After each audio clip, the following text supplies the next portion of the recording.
13. Hey guys.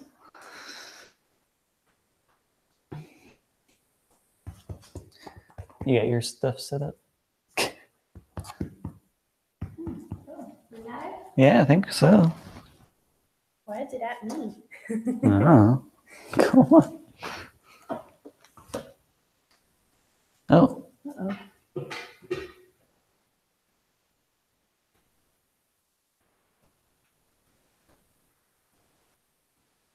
Oh, it's super delayed. Is it? Could change something. Hello, everyone. Just getting everything set up for right now.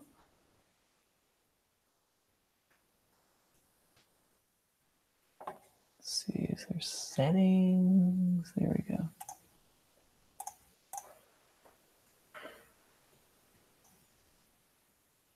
Yeah.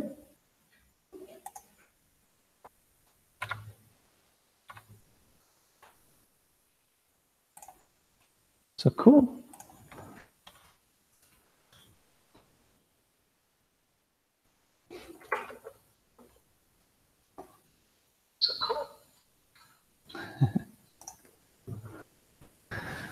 So it's just going to be you and me, mutually assured destruction. 15 people, wow. So, oh, 15, 13. Yes, let me grab my chair. I don't really know where to be.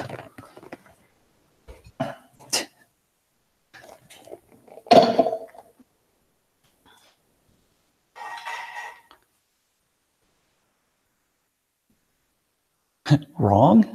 Yeah. Team screw up. What's wrong?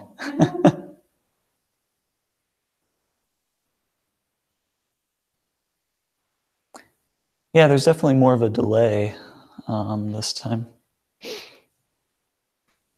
Come here, honey. Come here. You are so not in frame. Oh. It's that lagged. Oh, I was in frame. Okay. Yeah, it's you just now walked in the frame.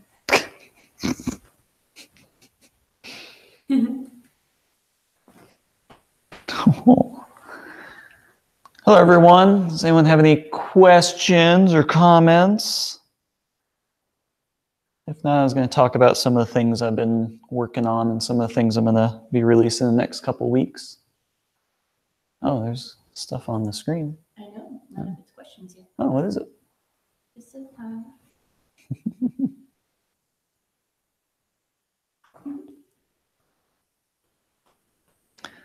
So if no one has any questions, I'll show you some stuff. So let me move the camera over here. Does that look good? Yeah, the delay is kind of tricky. So just letting the catch up. So here is working on next version of Crippling Depression. I'm trying to 3D print everything. So all the pieces are actually being 3D printed just for kind of prototype's sake. And here you can see the new internal rails. These are all 3D printed. This is just PLA for now. But I'm using press fit nuts on everything. So that's turning out to be pretty cool. It just kind of goes together like that. And yeah, just kind of testing out a new chassis design using PLA for right now.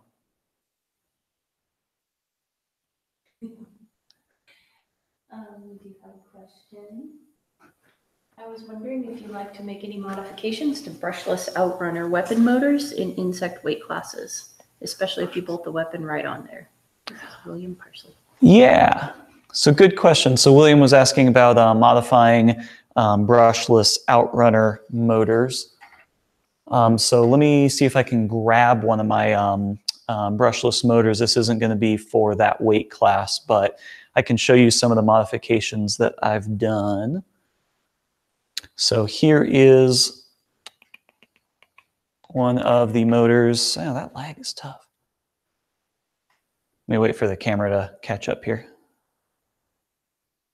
Make a whole house tour? Yeah. Huh? So hold on. Yeah, maybe. So here is one of the motors from the weapon on crippling depression. And I actually really should just make a video on this. But here you can see I've just got epoxy all inside of the everything. And this really helps with impact. Otherwise, things tend to just kind of shatter. And then if I look at the inside, you can see that I've got all the magnets on the inside epoxied as well. And this is just generally kind of referred to as battle hardening.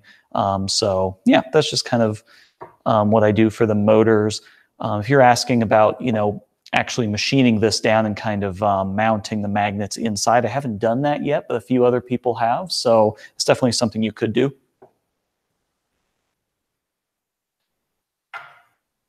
Yeah, I don't know about the whole house tour.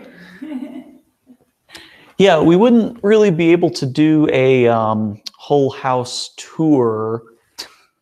We wouldn't be able to do a whole house tour because this camera is just kind of connected into the computer right now.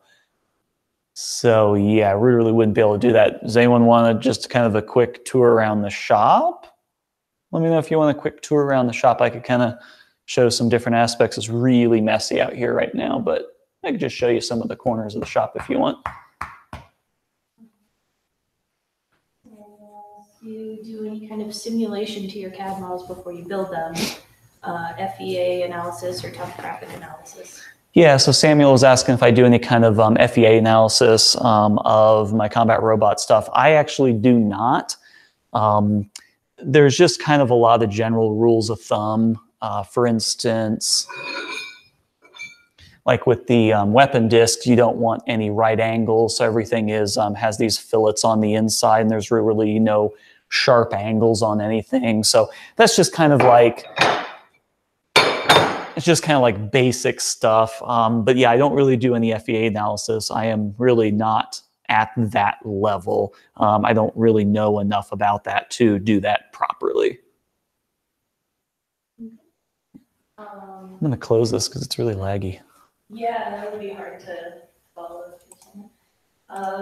Lilith asks, hi, I want to build a 100-pound war robot. Please help me with that. There is no small competition in India going for 100 pounds. Ah, so India competitions. I'm not sure if you're the same person that emailed me earlier asking about the 100-pound competitions.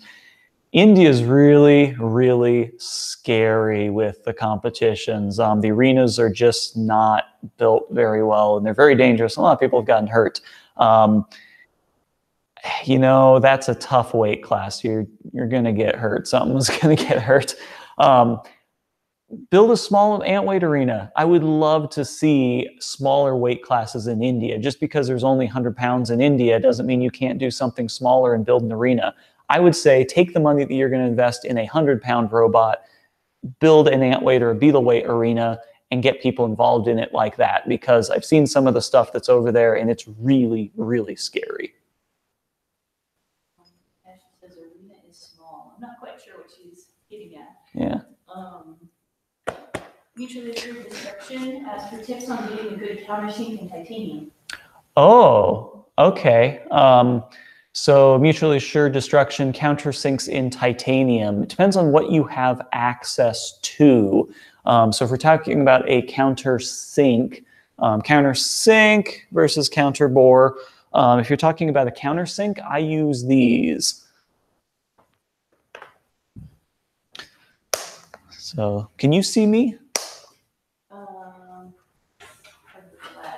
You're still petting honey. Okay, so these are the countersinks that I use. These are KEO Zero Flute. These are actually really interesting because they just have this single hole that goes through them, and so they stay at the same dimension, which is kind of cool. You just have to sharpen like this leading edge, and I found that these actually work really well in metal. There are lower quality versions of these, which I also do have as well. I'm showing you these because these are the only things that really, really work well. And if anyone's bored and just wants to see one of these work, I can show you what one of these looks like. But the cool thing about this is actually cuts a nice chip out and leaves a really, really clean edge. I use these all the time for deburring, and I have used these for titanium, and they work out quite well for deburring just about anything or adding a countersink. So I was suggested some from McMaster that are carbide tipped. Okay. Yeah, so these, I'm not sure exactly what the material is on these. A set like this is, I want to say like 100, 150 bucks. These are actually pretty expensive. They're not carbide. I think it is just high-speed tool steel, but these actually might be solid carbide. I actually can't remember, but I've done S7 with these, and I've done titanium, no problem. So definitely just a high-quality zero flutes would be a way to go. Surin, I don't know how to say the O with a slash through it. Oh. Surin Fuchsling asks, what is your favorite brand of ketchup and why is it Heinz? Is this the same guy over and over? Maybe. Favorite brand of ketchup. Actually, there's a restaurant near us, Chub Burger, that actually has a ginger. Yeah, it's like a ginger horseradish ketchup. So that's my favorite brand, and it's not Heinz. So there. Question, so probably have to Oh, yeah. They're asking favorite ketchup brand. All right. Oh, yeah, that's why I was standing over by you. Oh, yeah. Gabriel Adolfson says, do flamethrowers help anything in a competition, or is it only for the looks? That's a good question. That's a really good question, and I'm not sure if David Small is currently watching right now. David Small is a robot builder out of Arizona. People are asking about flamethrowers. David Small does some flamethrower stuff, and, you know, largely it is for the crowd, largely it is for looks. However, there are a couple ways to where you can get it to be effective. If anyone watched Robo Games last year, I think Crash and Burn and a couple others actually were very successful with a flamethrower. If you can actually grab a hold of someone, lift them up, and roast them, it actually can be very, very effective. So, you know, it's a little bit of both. It's a little bit of a good show, and it's kind of intimidating. No one wants to be pushed up against the corner and have flames shooting out of them. So it's a little bit of both. It's probably one of the lesser effective weapons, but it's still pretty cool, and it actually can do some damage. If your electronics and everything are already running hot, the last thing they want is going to be a flame applied to them. So there's that. But it's a crowd pleaser. But it's a big crowd pleaser, and it's a very, very cool and very effective crowd pleaser. Team Screw Up says PUBG is less than Fortnite. Do you know what that means? What? Is this a robot thing? Are you guys giving codes here? I don't know what that means. PUBG, I have no idea. So Team Screw Up, I have no idea. Is this a meme? Is this something that I should know? Are you just trying to make me feel old? What's Fortnite is that a game? Is that a game? Know. We don't know what we're doing. Oh wait, I think that's is that like a simulation? Video games. Oh, Chad. Hey Chad, how you doing? Oh, I Robo Games. Yeah, totally. Yeah. So traditionally FlameBots haven't really been that effective, but yeah, last year at Robo Games, or this year at Robo Games, there was actually some interesting stuff that happened. So that was pretty cool. William Parsley says, where do you get CAD files for your more obscure components? Like in the Rumham weapon video, you mentioned asking around to find the motor step file. What kind of resources do you go to for that? Yeah, so who is that? This is William. William was asking about where I get CAD files. So there's 3 major places that I get CAD files. The first one is going to be 3D Content Central, which is basically SolidWorks repository.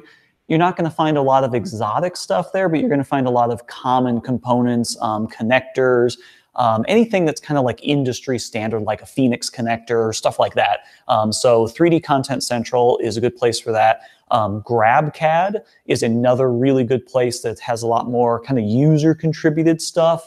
So GrabCAD, I've seen a lot of prop drive motors. I've seen a lot of the Hobby King stuff on GrabCAD.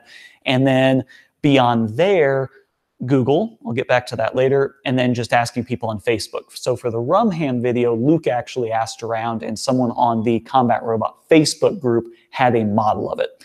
Now, Google.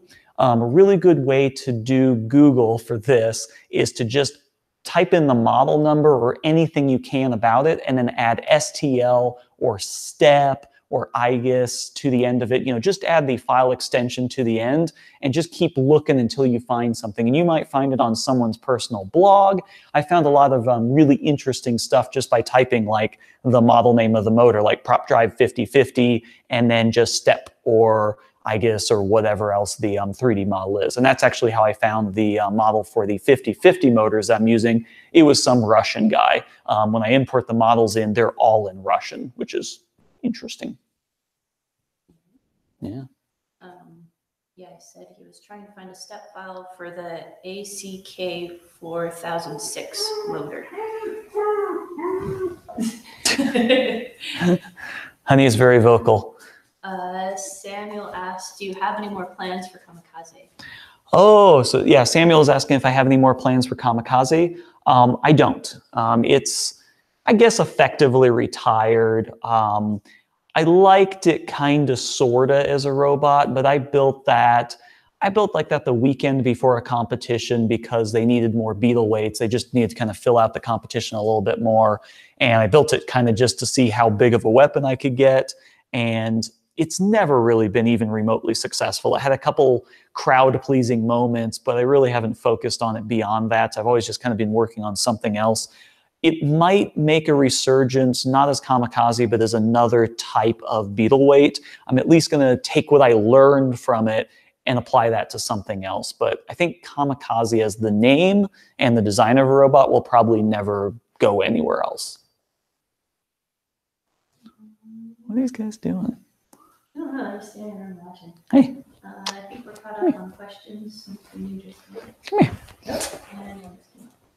Layla, she was the one asking about the 100-pound class in India.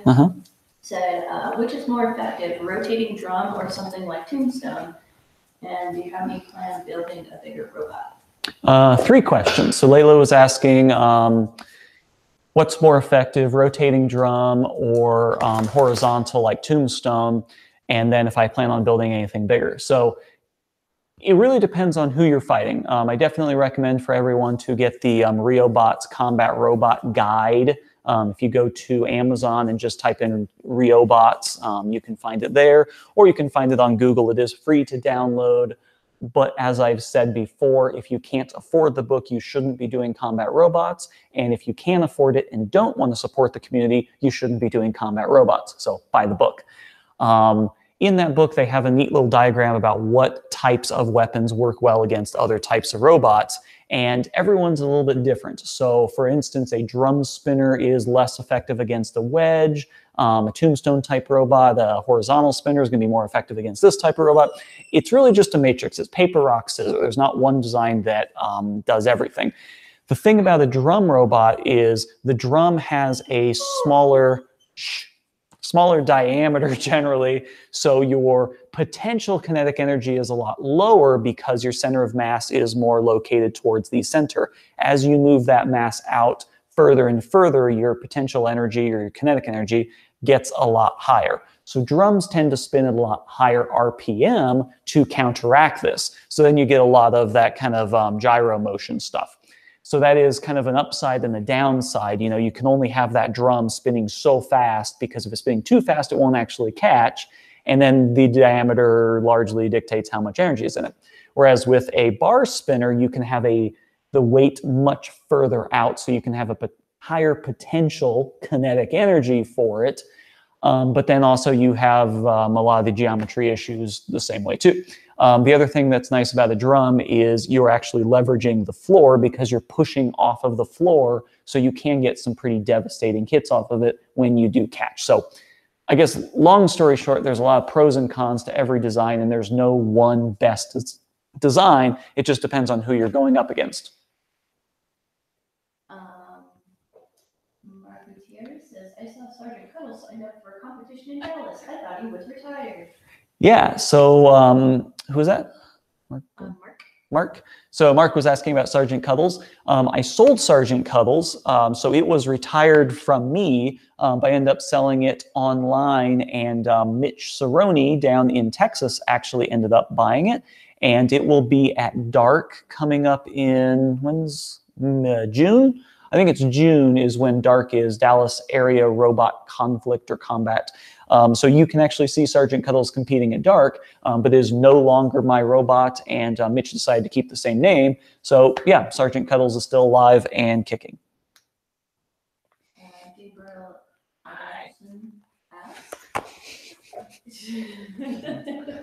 Hello. This is Honey, by the way. She's Honey. There you go. If we take your robot as an example, is the weapon more effective if it is placed in the middle instead of on the bottom?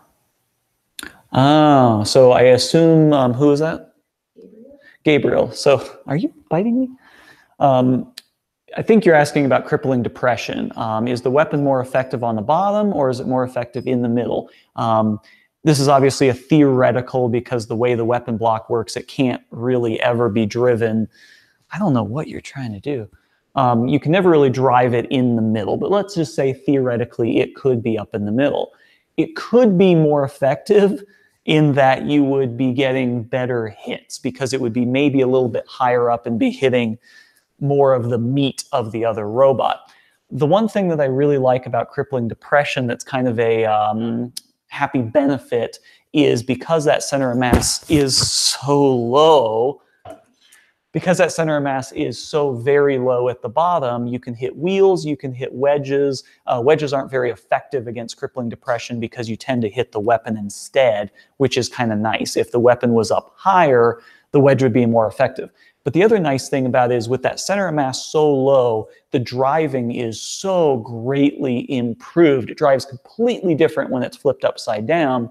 And also it feels really stable. It feels like driving a shell spinner. And a lot of people have actually asked me if I'm using magnets because of just how flat it tends to be. So, you know, it's pros and cons. There's a trade-off. Having it on the bottom is really nice because of that low center of mass, center of gravity, but you do hit a lot less because it's riding so close to the floor. Let's see. Ben Model asks, how much programming goes into your combat robots, combat robotics in general? I come from FRC, where control systems separate well-executed, mechanically solid robots from dominant robots. Separate.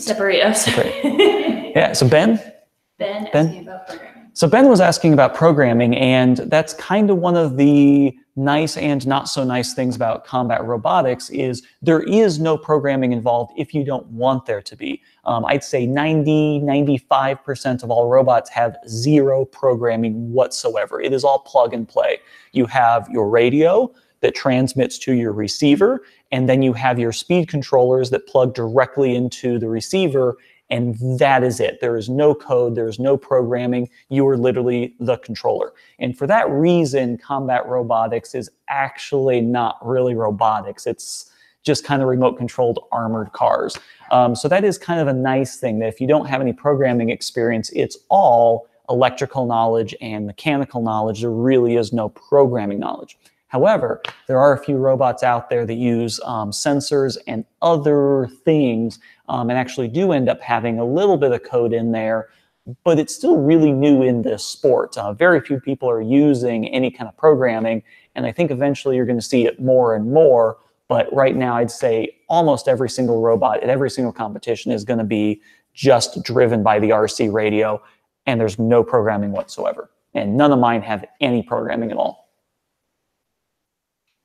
Soren called Honey a cute little lap dog. Yeah. Mark confirmed that Dark is June 10th. Okay. And he'll be competing, so he's looking forward to fighting against Cuddles. He said, once I saw Cuddles signed up, I knew first place was out of the question. Aw. So what's your robot, Mark? What do you have? Mutually Assured Destruction says, I want to do a Beetle undercutter at some point. Do you think direct driving, like Luke did with Rumhand, is a better idea than belt drive? Good question. So who? Mutually Assured Destruction. Mutually assured destruction was asking about wanting to do a beetle, wanting to do an undercutter, something similar to Rumham. And he was asking whether it's better to go direct drive or belt driven. And that is a tough, tough, tough question. So in the insect classes, you have so much limited weight and limited space. So you can do direct drive and you can get away with that. If you move over to a belt drive system, basically you're taking your center shaft, you're moving it out here, and then you need bearings now, you need a pulley, you need a bunch of other stuff. Like if you look at the whole dry block for crippling depression, there's a lot of extra stuff in there where if I just put it directly on the motor, it would have been significantly easier. So expect to spend, let's say, 5% of your weight, maybe 10% of your weight, just in that extra shaft, the pulley, and everything else that goes along with that. It's going to be significantly more robust. You're going to get the speed range that you're looking for. So it has a lot of pros to it, but you're going to be expending the extra weight in doing that and the space. So if you look at something like Rumham, I just don't know if there's the extra space to even move to a belt-driven system.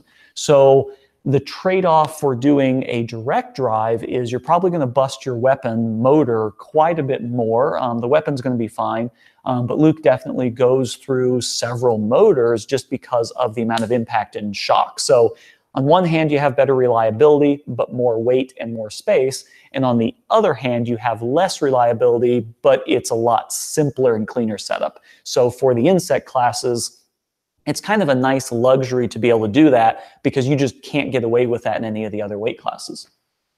So hopefully that answers that. Kevin Hannon asks, hey Robert, tell us about your first workshop. Oh, my first workshop? Kevin asked about my first workshop. I'd say that was probably Last House.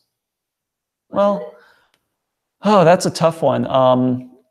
I guess maybe like 10 years ago or so, I had like a basement workshop I was actually renting, and the guy that I was renting the house from was totally okay with me using the basement unfinished area for a workshop. And I actually had a round column CNC machine down there and a few other tools. I was really, really new to making stuff, but yeah, it was just kind of a typical unfinished basement area. And I had like a mill in the corner, you know, a sander, a couple other little things, not a whole lot. I didn't really do a whole lot. I don't really know what I made. I was kind of doing audio projects back then. So I was building like amplifiers and stuff like that. But I was really just kind of wanting to be a maker and didn't really have a good purpose for using everything. So I mostly just kind of had the tools and was acquiring the tools, but didn't really have a lot of projects associated with them. So. And Jonathan Ransom asks, when will we see some automation in one of your bots? That's a good question. Jonathan Ransom asked about automation in robots. I'm not sure. I was actually playing with some electromagnets and some other things to kind of add some automation.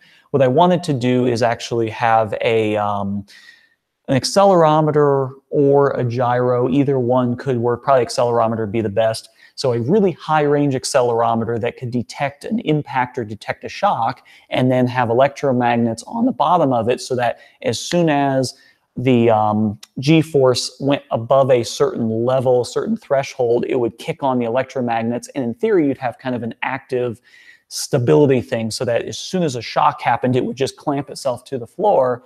I did a lot of testing with that, and it just didn't turn out to be all that reliable. Electromagnets have a very, very small operating band, and you basically need to be touching something. So if it was off kilter just a little bit or off the floor, even like a millimeter, it wouldn't work. So I'm still kind of looking into that. But unfortunately, with the automation, as soon as you get hit, you can go flying through the air, and you have to basically program for all that stuff. So figuring out the code of how to react in certain instances is actually really difficult. So I'm not really, I think there's a future there with automation. I'm just not really sure what it is yet. What's up? What's up? Let's see. You're talking about the Luke video. Oh. You should post that. They're talking about it on the Facebook group. Oh, okay. Oh, on the Facebook group? Yeah. Oh, cool. You might need to see this one. I don't know how to word it. Okay, I'm gonna go look at my computer then. Okay. So I can see what, oh, on yours? Yeah. Yeah. You won't know which one I'm talking about. Against the chicken?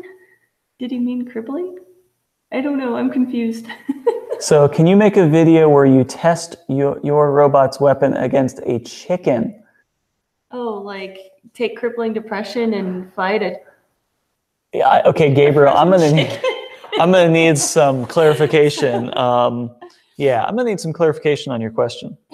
Moist pony. What's moist pony? So Team Screw Up, yes, 100%. Moist pony would obliterate crippling depression. There's no contest. So for anyone that doesn't know, Moist Pony was a robot that I honestly don't know the guy's name. He's a big YouTuber, but I don't really know his name. He's a guy that built a Walmart combat robot, and it was basically just like a stuffed animal with some motors on it or something, and it went up against Huge. That was the one that Huge hit, and it just obliterated it. But that was Huge. So yeah, crippling depression, Moist Pony, that would be a battle of all time. That'd be amazing. Chad asks, Robert, when choosing materials, how important is the soul and feel of it? Is the time it has been in your family a consideration? Yes. So Chad is asking about how I pick materials. And, you know, there's like free trade, there's free range. I tend to use only non-GMO aluminum. I'm just, you know, it's a personal choice for me. But yeah, realistically, you know, where the material is sourced is very important. The more generations, the better. You know, I'm looking for something that was handed down at least 4 generations, definitely. Mark Gutierrez says that he's still building, and it looks like he's getting a lot of inspiration from Huge. Oh. Vertical spinner with large wheels. Nice. Yeah, Huge is a cool robot. There's no doubt about it. It's got some severe design flaws that, you know, every robot has severe design flaws. Crippling depression has the design flaw that it has a big front face that you can easily hit. It doesn't have much actual weapon bite, and the weapon is sometimes too far down to the ground. Every robot has these deficiencies to it. The biggest thing I see with Huge is that the 2 halves are really only combined with that center shaft, and because something's spinning in the middle of it, you can't really get around that. So if it were me, I would do like a 2-inch or 3-inch, you know, at that size, I would do like a big bar that runs the whole length, and then a big bearing that sits on the outside of that shaft, and then everything spins on the outside. They're doing it a little bit different, with a much smaller shaft.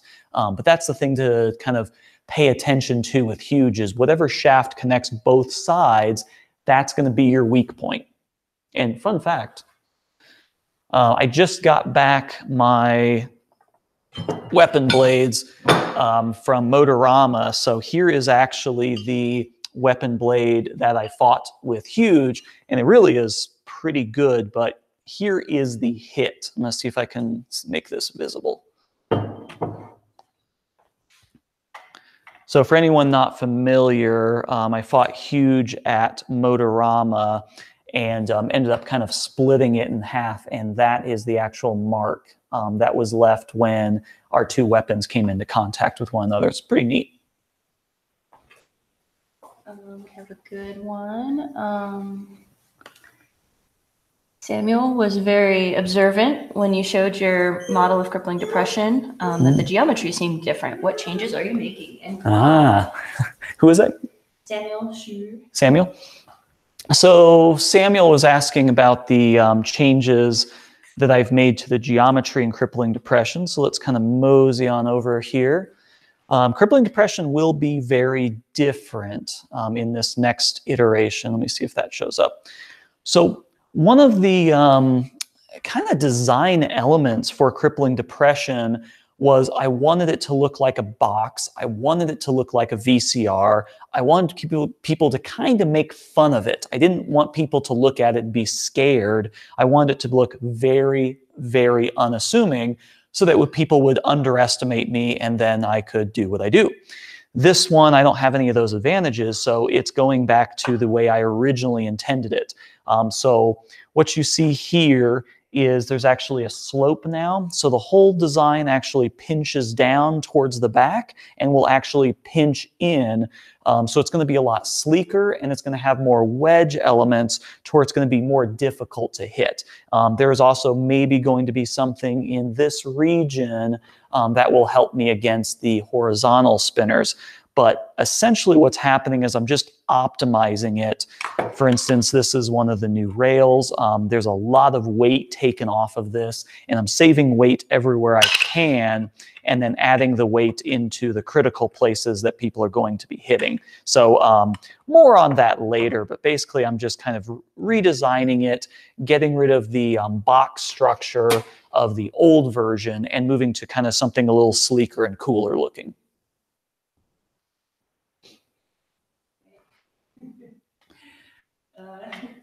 Soren said, I only buy my steel from the darkest and most degenerate slave mines.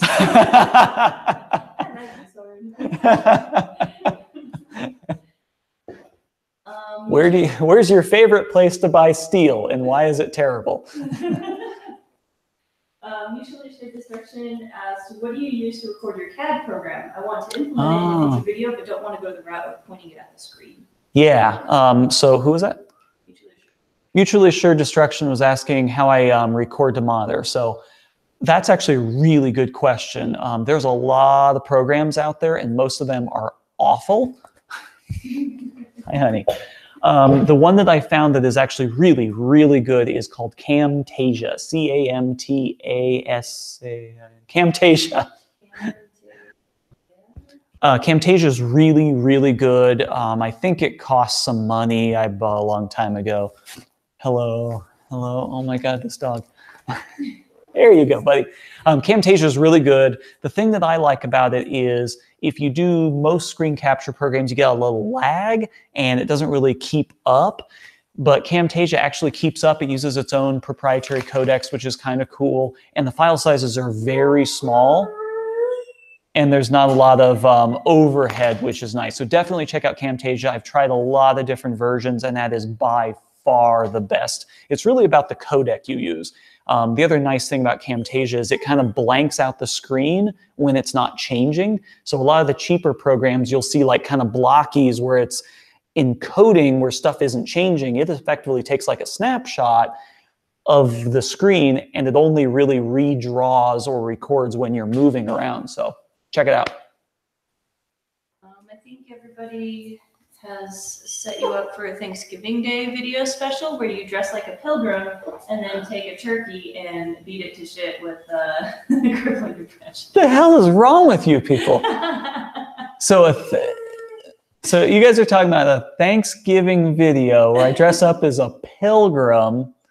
Yeah, and then just thaw out a turkey and go to town. I wonder if I could make, because crippling depression wouldn't do that well with a turkey because it would just kind of slide right underneath of it.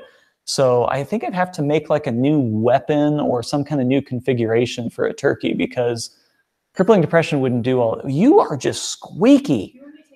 I don't know. I don't know what she's doing.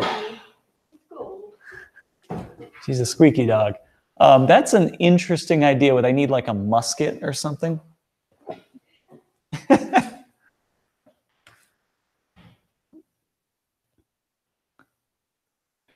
Huge in person, BattleBots. Oh, cool. So Mark actually went to BattleBots. That's neat. Yeah, and you spelled Camtasia, right? Okay. I think we're caught up. Cool. You should team up with Tesla 500. Yeah. Oh, that would be cool.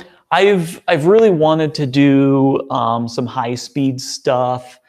I'm always kind of looking at getting the Sony the RX1 or something like that. There's a Sony camera out there because I use my other Sony camera. There is a Sony camera that does like 960 frames per second. It's not like the super, super slow motion, but 960 is, really, really slow. I forgot the specs of it, but you know, like a second video ends up being like a minute or two. So I have been kind of wanting to do that. The problem is when you hit the 30-pound class, you really don't want a camera anywhere near it when it's hitting something, because you're going to lose the camera probably. I guess I could do a Lexan wall or something like that, but yeah, high speed would be cool one of these days. One of these days. We're pretty well caught up. Yeah, the high speed thing. Team Script says crippling depression versus 150 gram. Yes. Yes. Just actual swarm. So, fun fact, I think it was Robo Games. I can't remember who it was. I think it was Bots FC. They actually contacted me and asked me if crippling depression would go in on a multi-swarm for middleweight.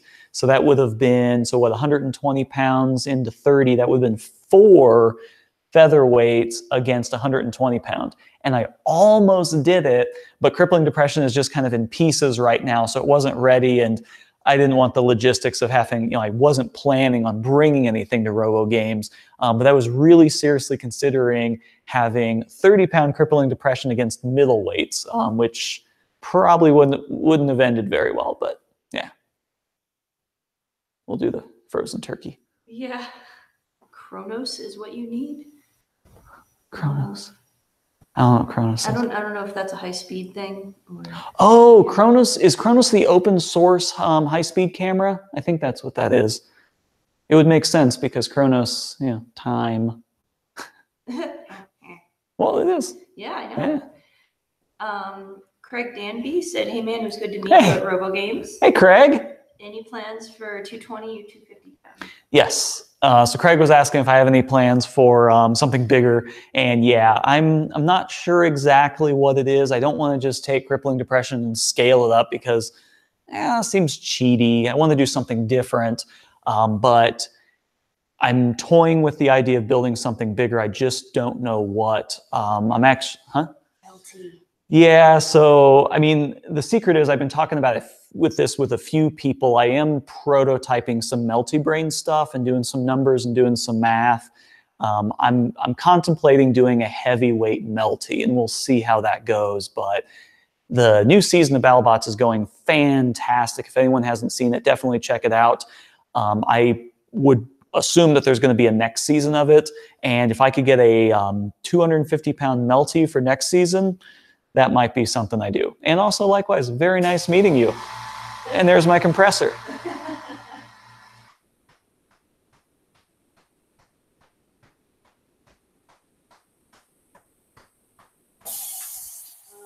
Yes, I would say Chronos is the one Tesla 500 is building and selling. Okay, that's what I thought. Thomas Morris asks, BattleBots or Robot Wars? Pick one. BattleBots or Robot Wars? I don't know, that's really tough. I'd have to say BattleBots first, then probably BattleBots second, maybe a distant third place with BattleBots, and then fourth place, probably Robo Games, and then fifth place, I don't know. Old BattleBots. Old BattleBots. I'll admit it, I am not a big fan of Robot Wars. Not a big fan.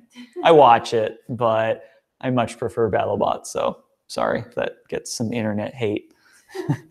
Team Screw-Up is going further off the rails and saying crippling depression versus 500 75-gram robots.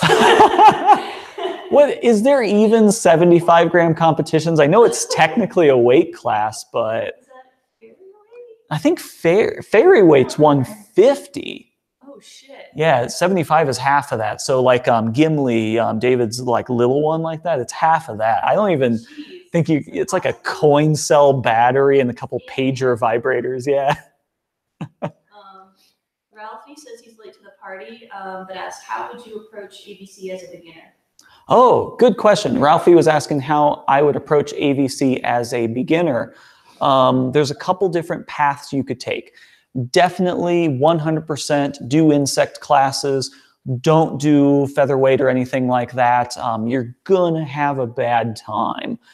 Definitely start out with insect classes. The first thing I would do is find a local competition near you. If you can, go to that, check it out, see what it's all about. I always say, see these things in person first, because it's very different what you see on YouTube, but what you see in person. For instance, when you see stuff like this online, you know, it's like, oh, that's really cool. Jesus, fuck. Oh, whoops. These are very big, very heavy weapons. Even an ant weight is significantly more brutal than you think it would be. So definitely check it out in person first. That will maybe change your whole course of what you're doing. After you do that, it would be a good idea to start looking at other people's designs. Try and copy something, try and modify something that's already been made. You could go that route, or you could start with a kit. Don't get too creative for your first robot. You can if you have a lot of experience with this stuff, but if you try and be too creative, you might end up having some issues. So start simple, start small, and just keep your mind open to learning. You will fail, you know, you will make a lot of mistakes. My very first time I fought Sergeant Cuddles, I lost my very first 2 matches ever and was completely out. I learned a lot by losing those 2 fights. So yeah, just keep it open and know that you're probably going to fail and just have fun. That was loud. Yeah, in the UK, there's 75 and 25 gram robots. 25? You guys are nuts. I know. Apparently, it's a nano weight. That's like... That's ridiculous. That's not combat robot. That's just butterfly kisses. That's silly. That's not combat. Something needs to break. You need to be a little bit scared for your life for real combat. And three pounders can do that. Samic asks, hey Robert, do you have any idea how I can control 2 or more drones like the Intel Light Show from a singular interface? Thinking about my final year project. Oh, that's a hard question. Samic asked about trying to do schoolwork for him for free. I don't know what you're trying to accomplish there. Multiple drones. I mean, that's a tough one. At the end of the day, the easiest way to do it would be just to hack into, you know, a typical radio. You know, get an FR Sky and just kind of hack into it. Maybe do something like that. You're trying to control multiples. I don't really know. Start with something that already exists and it's already robust, and then just hack into that. If you start doing like Zigbee or something like that, you're probably going to have a hard time. You're going to be spending more on the communication protocol than you are anything else. But I don't know. I don't know what you're trying to do. We have some people from India where it's apparently 1 a.m., so that's some commitment. 1 a.m. in India. Wow. Yeah. Wow. So thank you for joining us. Oh my goodness. Yeah, thank you from India.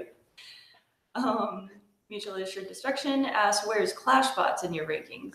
Oh, okay. So let me think here. There's King of Bots. ClashBots is KFC Def Camps, right? Isn't that what ClashBots is? That's Susie Bots. That's Casey's. I get them so mixed up. Yeah, I get them all mixed up. If ClashBots is KFC Death Camp Bots, oh man. Okay, I'm actually going to rank it. I'm going to have BattleBots first, King of Bots second. I think I liked King of Bots 1. King of Bots was, it had some legit. It was pretty. Spectre was cool. So I think I'm going to go BattleBots, King of Bots 1, not 1.5. Robot Wars 3, ClashBots 4, and King of Bots 1.5 fifth. I think that's my ranking. The only reason ClashBots got slightly higher, and ClashBots is maybe tied with Robot Wars. I've only watched a few episodes of it, but I kind of liked the little challenges they had, like with the steel structures welded to the floor and stuff. It kind of reminded me of Street Fighter, like beating up the car. I actually thought that was kind of interesting, and I'd like to see the US competitions maybe do more of like kind of a bonus round thing instead of just 2 robots fighting each other. So. Jonathan Ransom is always looking out for us. He said to give your Amazon affiliate link a shout out. Thank you, Jonathan. So as some of you may or may not know, what was it, like 2 weeks ago, maybe 3 weeks ago, I canceled my Patreon. I'm just tired of taking money from you people. I ended up canceling it just because I don't like the obligation of having to do a video every week. I have like 3 videos in the queue right now, so I'm doing good, but you know, every so often I do want to go on vacation. I do want to take a break, and it's nice not feeling bad about not producing content for people that are paying monthly for it. So I got rid of the whole Patreon thing, and I switched over to something that Jonathan actually recommended, which was Amazon. So I have an Amazon affiliate link that I'm including in at the end of all my new videos. If you could find it, just look at my last video. It's a link in there. Kim will post that link up. Yeah, if it lets her. But basically, it's just an affiliate link, kind of like what you see on other, YouTube channels. And if you just go to that link and shop on Amazon, whatever you end up buying through that session, I get this tiny little percentage of it as a kickback to support my channel and stuff like that. So thank you, Jonathan. It was a really cool idea. And actually, a few of you have ended up using it. So that's actually pretty neat. And that will be kind of my substitute for Patreon instead of doing the formal Patreon thing. Put links in the chat. Okay. So since we can't put links in there, just go back to whatever my previous video was or the video I'll post next week. And there's just a little Amazon link at the bottom. And once again, you just click on it, browse, buy some stuff on Amazon like you normally would. And then a little piece of it comes back to me. So pretty cool. Team Screw Up is very upset that we're not mentioning Critter Crunch. I'm not familiar with that. Oh, yeah. Team Screw Up was talking about Critter Crunch. I actually am not that familiar with it, but correct me if I'm wrong, because you're on the internet and that's how it goes. Critter Crunch is kind of like a low kinetic energy. It's a weird weight class. Like, it isn't standardized weight classes, right? It's kind of like a different weight class thing. But yeah, Critter Crunch exists. It's a thing. I don't fully understand this, but Soren is asking, you should do a video of smaller YouTubers that you like now that we can't watch you every Sunday. Oh, well, so Soren, you can watch me every Sunday. I am planning on having videos still every Sunday. I just might not have videos every Sunday. Other small YouTubers, that's a good question. You mean like a mashup? Like a crossover episode? Like a crossover? I think he's just asking for like recommendations on other YouTubers. I don't know. I think, let me look at my computer real quick. I think you might be able to see all the stuff I'm subscribed to. And I really don't subscribe to a whole lot. So actually look at Kim. She's better than, it's better than just looking at my back. I don't know. See, it's so much better.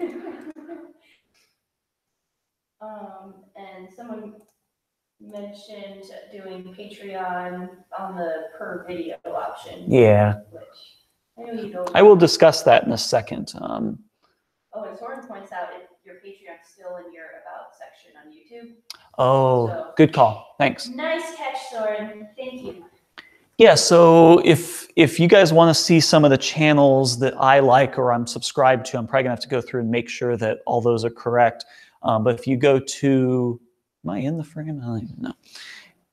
If you go to my YouTube channel and then go to the channels section, at least for me, it shows all the channels that I'm subscribed to. I tend to only subscribe to stuff that I really do want to follow. So you might want to check that out if you're looking for other channels. And yeah, Patreon per video. So this weekend I did 2 videos. I'm looking for, okay. So here's one of them. This is a really, really simple jig I made for basically drilling out these little metal things. This is actually for my day job, and this is a work project, and I just happened to make a video on it to show using the Tormach kind of in a small manufacturing production environment. It's, you know, nothing crazy, but I think there's enough people out there that are trying to maybe find an excuse to use a machine like the Tormach in a small business.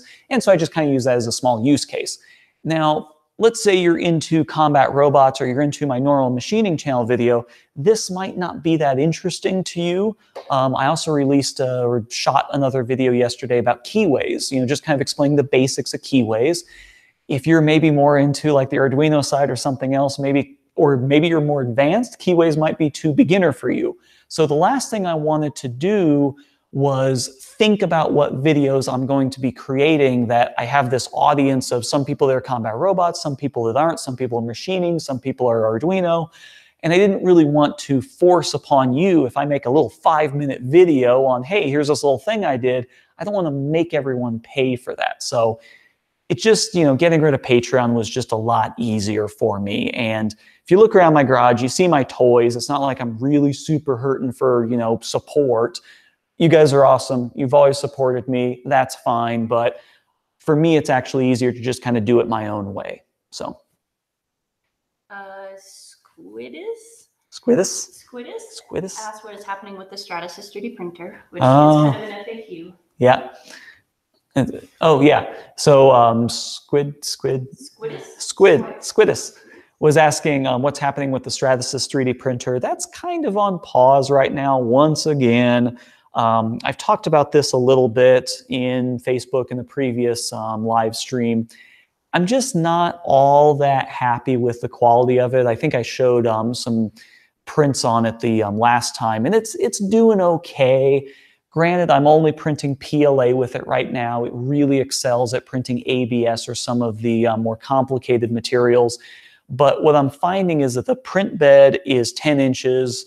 It's actually probably about 9-inch cube is what I'm getting. And that's just too small for any of the important stuff that I want to do. So I'm pointing over there.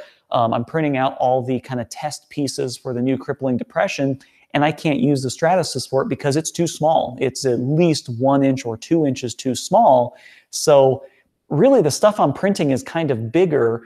It won't print on that because the work envelope is too small. And so I'm just not really sure where to go with it. I have a lot of time invested in it, but at the end of the day, if I get that thing working perfectly and it's the best printer I've ever owned, it's too small for what I need. So that's kind of where I'm at a crossroads right now. I'm using my little CR10 and it prints fine. I'm actually looking at getting a new printer. I've been talking with G-Create quite a bit, and I'm looking at one of the G-Max 1.5 XTs just for that much bigger area. But unfortunately, what I need out of 3D printing, I don't think the Stratasys is the right way to go, because if I'm going to be printing a prototype, it's going to be PLA. It's just going to be quick print out of PLA. I just need something that can spit out some material, get me PLA, and I need it to be of a certain size. If I'm going to be printing something for use, for actually using in a combat robot, I'm probably going to go with Carbon X or Nylon X or any of those advanced materials,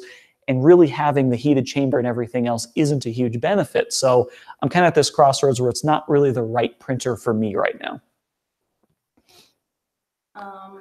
Soren asked, what are your wife's thoughts about your hobbies? Ooh, so Soren was asking what her thoughts are. So let me just kind of give her the microphone here. Yeah. So Kimberly, what are your thoughts on the hobby? I am into combat robotics as well. I don't build, but we talk through a lot of the design choices, and we kind of went through all the options for type of weapon and all that before Crippling Depression. I am excited because I get to drive the weapon at ABC, where we're going to decouple that so he can just focus on the driving, and then I'll handle powering up and down the weapon, like whenever it hits a wall and all that stuff. So I'll get to participate a little bit more. I've always been on pit crew and do as much as I can. But I'm into robots, but I also have my own hobbies. I do painting and sculpture and a weekly webcomic, and music and all that stuff. So we have a lot of separate hobbies. But where would I find this weekly webcomic of yours? If I was interested in seeing it, where would I go on the internet? Is it available online? It's www.noodlehorse.com. That is Noodle Horse. Noodlehorse.com, everyone. Oh Go ahead and check that out. It's about greyhounds. It's about greyhounds. Anyway, so we have our own hobbies, and so he has his shop time, and I have my studio time, so it works out. Yeah, and it's actually an interesting, combination, because Kim has no interest whatsoever. She hasn't really, I'm not being a jerk here, but she doesn't know how to use any of the tools out here at all. No. Has no interest in learning them, but she's smart enough that when we go to the competitions, she definitely picks up on little aspects. So you know, every robot has some kind of design flaw. Everything has a flaw to it. And she's been very good at picking up on some of those little flaws. And she's like, well, what if you get knocked upside down? What if you do this? And she definitely pays attention to the flaws that she sees when we go to competitions. And I would say crippling depression is crippling depression the way it is now, largely because of her thoughts. Like, she won't let me build something that's not invertible. It has to be invertible because, you know, that's something that happens quite a bit. So I might want to push the envelope and try something kind of crazy or different. She helps kind of ground it a little bit. And crippling depression is an undercutter largely because of Kim. So the design really was kind of our brainchild, but, you know, she kind of steered it that way. So We strategize. Strategize. Pound it. Marcus asked a good question. Why did you decide to make and harden an S7 weapon instead of having an AR-500 weapon cut? That's a good question. Mark was asking AR-500 versus S7, and maybe it was you, someone else was asking this, I think maybe on the Rumham video, I think that's where it was. I don't know how to explain this well or properly. I've rarely, if ever, seen S7 fail. Ray's had his weapon bar and tombstone split in half a couple times. I've seen a couple times where S7 has catastrophically failed, but generally speaking, it's really hard stuff. Now, AR-500, if you look at Beam, that was at Motorama last year, if you looked at what his weapon looked like at the end of the competition, it was all contorted and twisted and unusable. And I've seen that a lot from AR-400 and AR-500 weapons. It is a harder material. I think it's Rockwell 60, whereas I'm hardened to Rockwell 56C. So it is technically a little bit harder on the hardness scale. But in terms of malleability or give, I definitely trust S7. It will not bend, it will not bow, it will not deform until it just completely catastrophically fails, whereas AR-400 and AR-500 will tend to bend, which for a spinning weapon, especially with the critical dimensions I use, I need it to be exactly that dimension always until it just doesn't exist anymore. So that's kind of my take on it. Mark Mellers kind of re-asks another question about autonomous features. What are your thoughts on that and full auto in combat? Think about SparkFun AVC and what Chomp is trying. Yeah, so Mark? Mark? So Mark was asking more about the autonomous stuff. And yeah, I've thought a lot about this. My background is, I don't want to say my background is in sensors, but I know a lot of the electronics that exist out there and generally how to use them and what they can be useful for. So initially, I was thinking of, let's say you have a drum and the drum is spinning and you have it set to 5,000 RPM, whatever. And then as soon as something approaches, then you ramp it up to 8,000, things like that. You could have a lot of these autonomous features that rely on sensors to kind of make decisions for you based on the environment that you're in. The problem is then what if that sensor breaks? Or what if a piece of your robot gets flipped up in front of it and blocks the sensor? There's a lot of tricks. And so I started thinking like, okay, so you could have a proximity sensor, but then you have a override switch, and then you have this, and then you end up thinking a lot more in the heat of combat, what's working, what's not working, do I have to override this sensor, do I have to rely on the sensor? And then also tweaking these sensors and actually figuring out the right balance and figuring out the right, I guess, variables to get it all working properly. You get 3 minutes. If you're lucky, you get 3 minutes at a time to troubleshoot this with varied conditions. So let's say you want to test like that proximity sensor, you might only get 30 seconds of a fight and then tweak it a little bit and another 30 seconds or a minute fight. So it's really hard to kind of tweak these things or at least test them out. What Chomp doing is very, very impressive, but I think it takes a lot more effort than what people think. Sonic elaborated on that question he had for the 2 drone thing. Yeah. He said, so I'm going into my final year and trying to figure out a final project, want to develop a system, interface and hardware, which can control 2 or more drones. Searched online, but couldn't come up with anything good. I don't know if you have any thoughts on that. I don't. That's complicated. 2 or more drones. That's really kind of beyond me. That crosses very quickly into software, which is not my forte at all. I think that problem would be solved by software, which just isn't my jam. Yeah, I don't really know how you'd go about doing that. Yeah. You want to cross over with Colin Furs? Oh, Furs. Yeah, Colin Furs. He and I are doing very different things, and I'm totally cool with what he's doing. I'm cool with what I'm doing, but I don't know how much overlap there is. He's one of the few like flashy YouTube people that are building stuff, and he's doing it legit. Like he really honestly knows what he's doing. There's a lot more of YouTubers out there. They're just building stuff for eye candy. They really don't know what they're doing at the end of the day, but he actually knows what he's doing. But yeah, I'm surely not anywhere nearly on his radar. I'm sure he has no idea who I am. And that's fine. Jyotishman, who's What? 1 a.m. in India. Oh. Want to use drum weapon on a 54 kilogram combat robot. Suggest an appropriate motor and controller, preferably brushless. So someone whose name starts with a J that I'm not even going to try to pronounce was asking about the right weapon. So here's my philosophy with designing. I should just like hit record on my separate camera and record this as its own video. You're not designing a drum. You're not. You're designing a whole robot. What you need to figure out is what your design objectives are. So how much weight is going to be in the drive? How big is everything going to be? How big is the drum going to be? What I typically do is start with a basic formula. So 30% of it is going to be the weapon system, 15% is going to be drive, whatever. And then you kind of go from there. This is going to sound really cheesy, but you're not really choosing the weapon motor. The weapon motor is choosing itself based on the configuration of everything else. So if you're going to have a drum out of the 54 kilograms that's like 20 or 25 kilograms, that's going to be a very different weapon motor than if you maybe put more into armor or put more into drive and only had a 10 kilogram weapon. It's really, the weapon should choose itself, and everything should kind of choose itself based on the design philosophy that you have.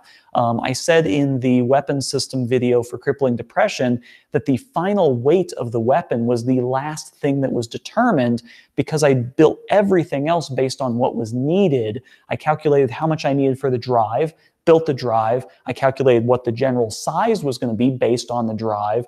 That told me how much the chassis and frame would weigh, and then I looked at how much weight was left over for everything else, figured out what I needed for the motor system, what I needed for the electronics, and then basically everything that was left over went into the weapon disc. So there's a couple different ways you can do it, but starting with the motor is going to be a bad idea. And if you know what everything else is, you should know what the weapon motor is, because you're going to know your RPM, you're going to know your current requirements, you're going to know all the other stuff. So just pick the motor that meets those specs. Yeah. Yeah, that should be in your FAQ. It should be. Right.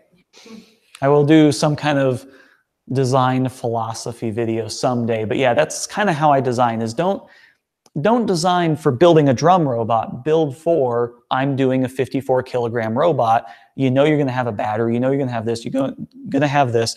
Put all those components in, and then just make the tweaks and build the robot kind of from the inside out.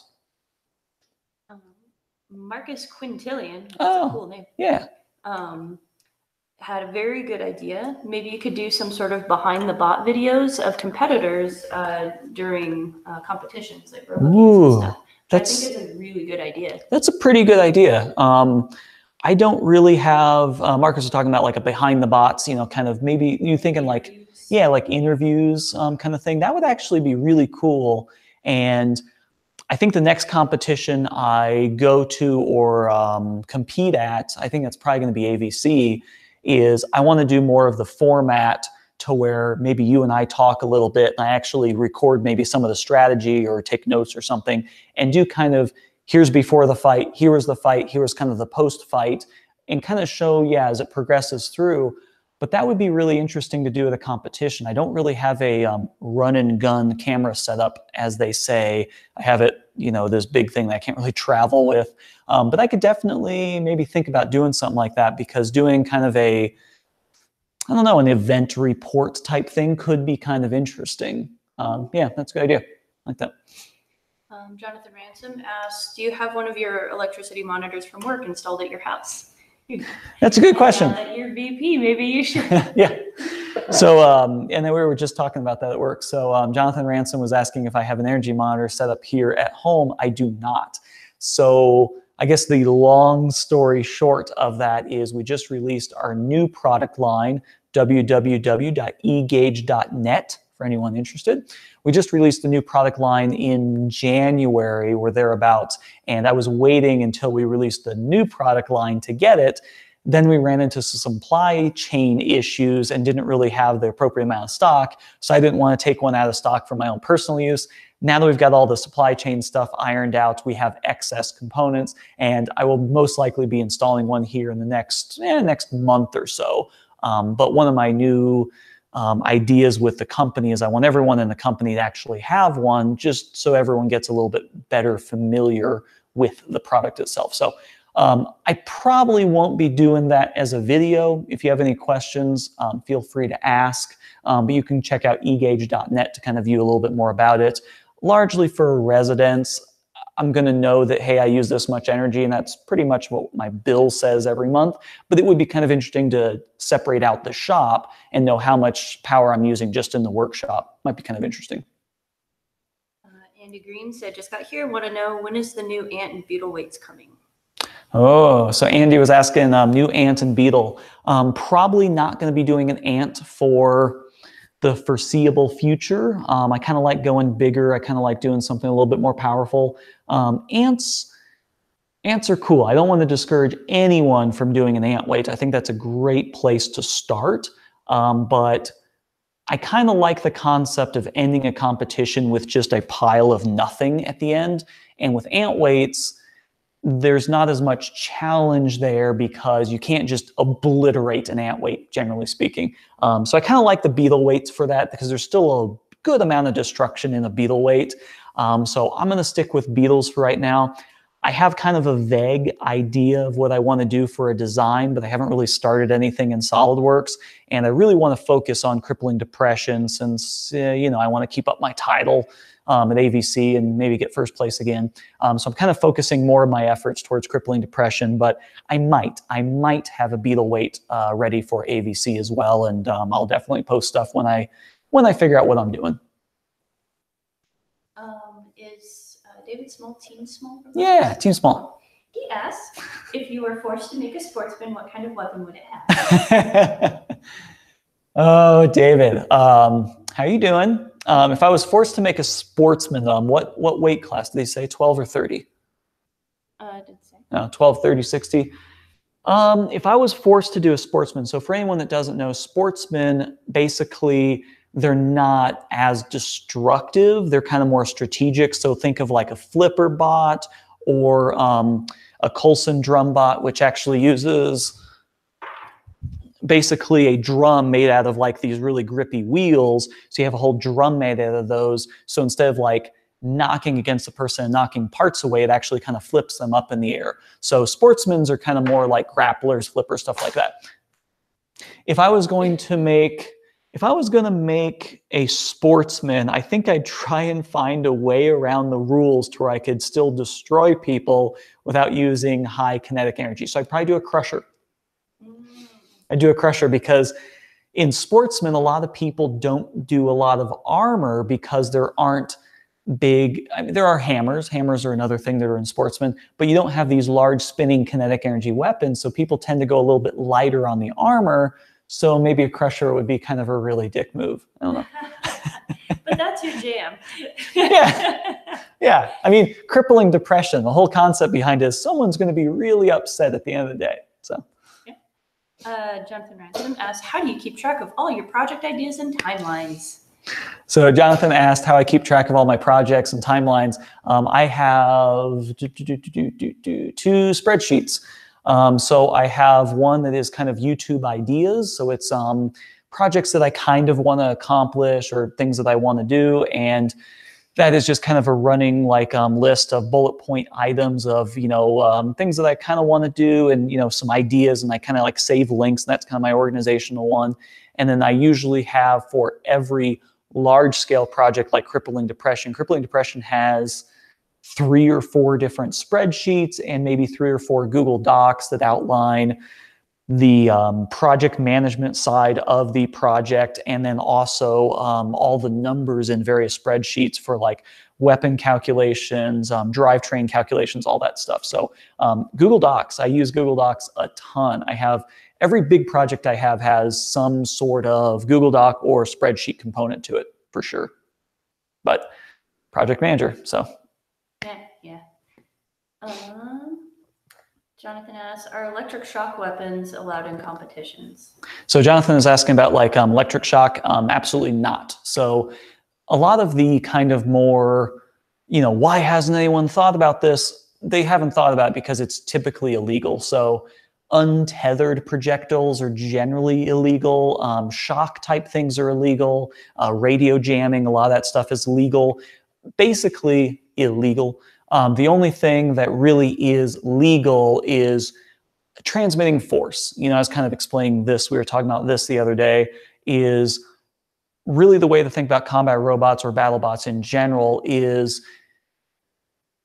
generating some kind of energy and then transmitting to the other person, mechanical energy. So spinning something up, getting that spun up to where it's storing the kinetic energy, and then touching the other person so that kinetic energy gets transferred into them. The same thing applies to flipping. The same thing applies to crushing. You're basically just transferring that mechanical energy into the other robot. And that's generally how combat robots works. Mutually Assured Destruction asks, which bots at Motorama do you wish you could have fought with Crippling Depression? Ooh, at Motorama, which bots did I wish I could have fought? Now I'm trying to think about those. There was a big vertical spinner. I fought the one vertical spinner that was kind of brand new, and they had some electrical issues. They were the ones, that was the very first fight where they ended up going up in smoke. There was another big vertical spinner that I was really hoping to fight. I kind of like didn't want to fight them, but I also kind of did want to fight them. They were one. I would kind of like to try Big Ripto. I know Big Ripto has a pretty hefty reputation, but Crippling Depression is a brick, so something interesting would have happened there. Who else? Oh, I would have liked to fight Beam. I would have liked to have fought Beam early on because I would just sacrificed my whole chassis to them, and I would have been kind of curious to see who broke. Because if you remember the Burnout fight, I took like, a dozen or a dozen and a half hits from Burnout at like full speed. So I would have been really curious to see what Beam would have done because his whole frame kind of crumpled after some of those big hits. So, just kind of design testing, I would have been curious to see how that went. I'll try and think of some others. Do you have a tool changer on your 440? Well, do I have a tool changer on my 440? Maybe. So this is actually a video. Hello everyone, in this video I'm going to be showing you how to install and use a tool changer for the Tormach 440. I'm going to show you some of the benefits of using a tool changer and why you might want to get one. So I have had this tool changer sitting around for a little while, and I just finally got around to installing it. I guess the long story short is I don't really need one per se because I don't run a lot of production. But I get a lot of questions from people asking about tool changers, asking about Tormach, and I figured it'd be a good idea to get one, install it, see what I think, use it, and just kind of get a better idea of why someone might want this. So you can see the back of the machine is off right now. I installed this late last weekend, and I'm still kind of tweaking and dialing it in. I just haven't had a ton of time lately. But yeah, in the future video, maybe a month from now, something like that, I should have a video on the tool changer. So now I have the enclosure, the tool changer, the power drawer, but I pretty much have everything that they offer for the 440. So at the very least, it puts me in a better position to answer the questions I get, because I get a lot of questions about Tormach, and people trying to figure out if it's the right thing for them. So this will help me kind of answer those questions. Cool. There's a lot of people talking back and forth about the drone stuff. They have some videos they're recommending to people. Awesome. Which is cool, behind the scenes. Collab. Big Ripto's retired. Yeah, I think that we're Big on the questions, other than more questions about Stratasys. You really need a Google Doc on FAQ. Yeah. And Big Ripto isn't retired. He just doesn't want to fight him because Kyle is also the same person that owns or maintains the arena. So he doesn't like screwing up his own arena. I think if I do really, really well at AVC again, I could maybe, I don't know, throw some shade on Facebook and he might bring him out of retirement, because I would like to fight Big Ripto. Yeah. That's what the kids say, throwing shade. I wouldn't know. Aww. I think we're... What time is it? Today. It is 2:20. Oh, 2:20. Okay, so it's an hour and a half. Does anyone else have any other questions, thoughts, concerns, comments, weird questions of which you answer yourselves? Yeah. Let's have like a monthly chat board. Yeah. No, this is still really good. It's neat to see people kind of chatting on there and in here. It's good. And not a lot of the same questions. A lot of Other than the few, but different answers. Good. Yeah, I don't know. Whoa, we have 44 watching. 44. Whoa. Golly gee. I'm trying to think if there's anything else. Yeah, not a lot new. Uh-oh. David Small asked, I want to know more about the unicorn pinata. Oh. So unicorn pinata, this has been in the background for like, what, 6 months? So it gets... Oh, I put earplug wrappers in here. This is the unicorn pinata. This was in the AVC Rumble, AVC 2017 Featherweight Rumble. And yeah, this unicorn pinata has been up on my, whatever that thing. It's been up on that for a while. And it is the unicorn pinata. And most of this damage was done by crippling depression. So it lives up there. Soren asks, what is your favorite element? My favorite element? Oh, gallium. Oh, yeah. Thrown down. Yeah. Gallium. I like tungsten. She likes tungsten. We're a heavy metal kind of family. That's a good question. Mutually Assured Destruction really wants a crossover. With what? With what? An SUV? A crossover SUV? No, videos. With who? With who? With him? Does he do videos? Do you do videos? I don't know who Mutually Assured Destruction is. I'm not entirely familiar either. Do you have a channel? Can we do a crossover? Do the typing thing. I want Soren. Is that how you pronounce your name? I need to know if that's how you pronounce it. Yeah, how do you say it? Is it Soren? Soren? We don't know. Siren. Siren. Oh, that's Nate. Okay, with Nate. Crossover with Nate Franklin. Wait, Nate Franklin is mutually. Oh, duh. Sorry. Sorry. No. I know you very well by your name, but I didn't know you by your team name. Yes. So I told you he was starting to do videos, or you've done videos before, but you're kind of starting to again. Where are you located? Just what state are you in? If we're like in the same state at the same time, we could do something. I feel bad that we didn't know. I know, I feel bad too. Sorry, Nate. Well, I never saw the screen, so she was pronouncing it weird.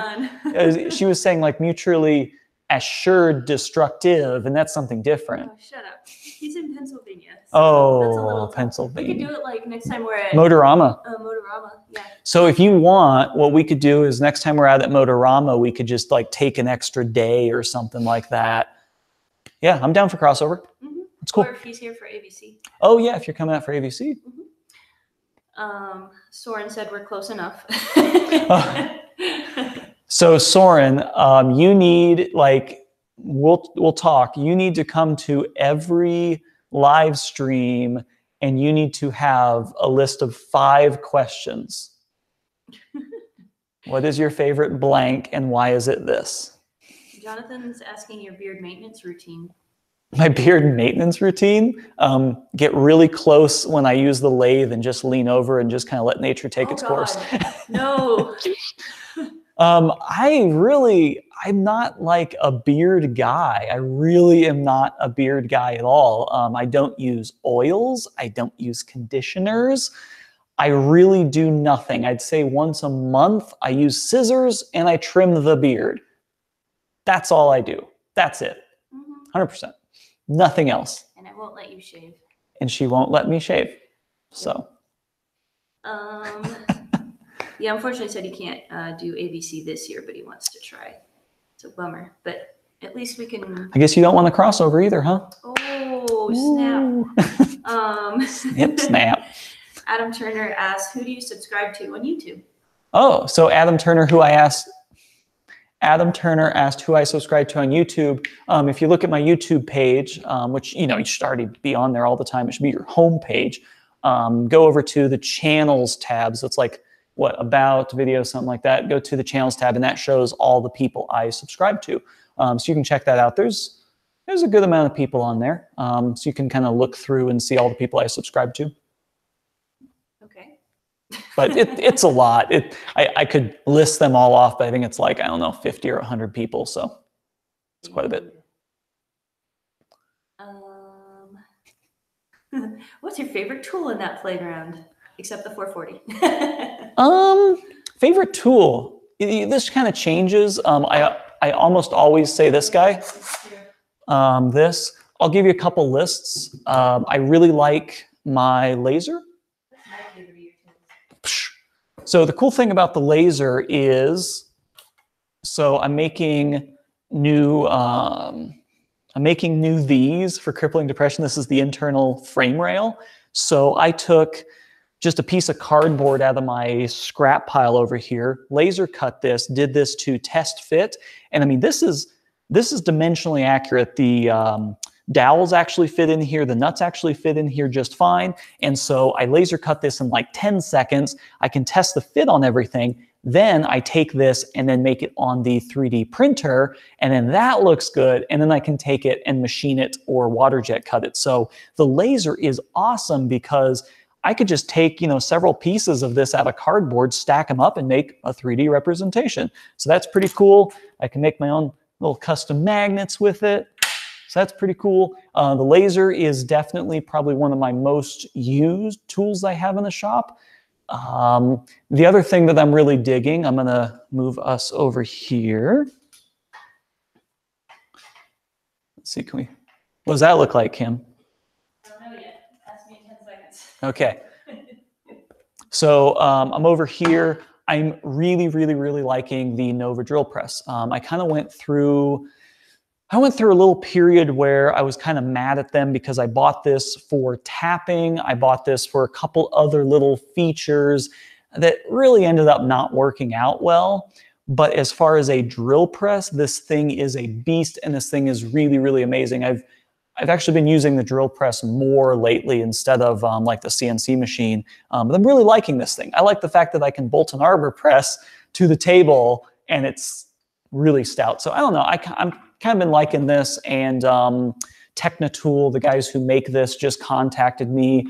This is the Voyager, and I think there's the Vulcan. The Vulcan is their new metalworking version of this, which has a different table and actually has a different quill assembly.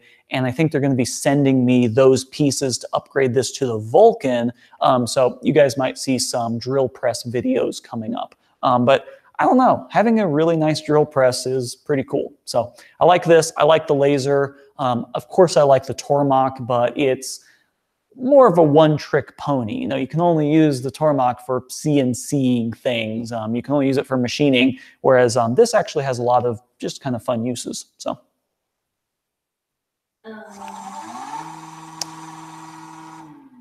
Beep, beep. So, where am I? Oh, Oh, yeah, Jonathan Manson has a very good question. Okay. Do you have any questions for them? Oh, that's a good question. So Jonathan was asking if I have any questions for you guys. Why are you subscribed to my channel? I mean, seriously, like, I do the channel for me. You know, I just kind of like, so for instance, I did a video just yesterday about keyways, how to make keyways and kind of, you know, why you'd want to use a keyway, things like that. This is a video that maybe a year ago, I'd never done keyways and I really didn't, you know, have any concept of them. And so I did my homework and I figured, hey, it'd be a good idea to do, you know, keyway video for you guys. So I'm just kind of curious, you know, what you guys want out of my channel. I'm still amazed that, you know, I get 1,000 views or whatever. So I'm just kind of curious, honestly, just why are people watching my channel? So. Someone said, I came for the Tormach, I stayed for the BattleBots. Nice. Yeah, and that's another good point is I feel a little weird that my, so when I kind of started this channel, I was still working for kind of barely just still working for SparkFun. It was right at the end of that. And I know a lot of you guys know me from SparkFun. And I thought my channel was going to be very, very different than what it ended up being today. I didn't think it was going to be very focused on tools. I thought it was going to be kind of Arduino sensors and little hobby projects like that. I really never meant for it to go this route. But once I kind of started getting into combat robots, it kind of moved more towards that. So yeah, I don't feel like I've, what's that word? What is the word? Huh? No, not peaked. I have not even begun to peak. Gone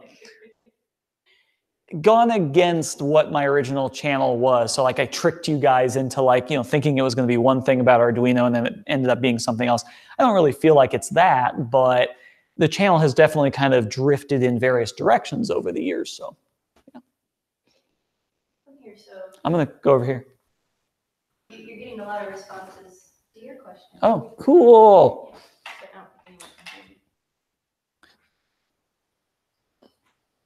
All right.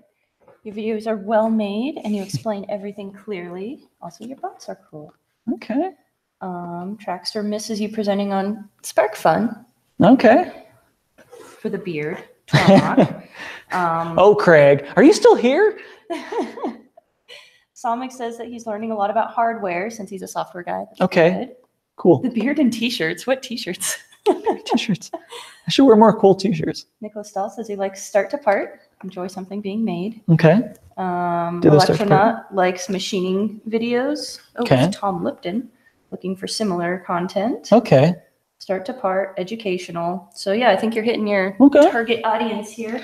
So start to part, I actually, guess whose idea start to part was? Me. So that was Kim's idea. Kim's idea was start to part. I want to do more of those. I think the one area where I'm maybe disingenuous to you guys, which you might not know, is I do a ton of prototyping before I actually shoot the video. So a lot of times it seems like, oh, I just, you know, threw this thing together and made it and it all went well. That isn't always the case. Sometimes I throw in the screw ups and sometimes I throw in, you know, the problems that I have.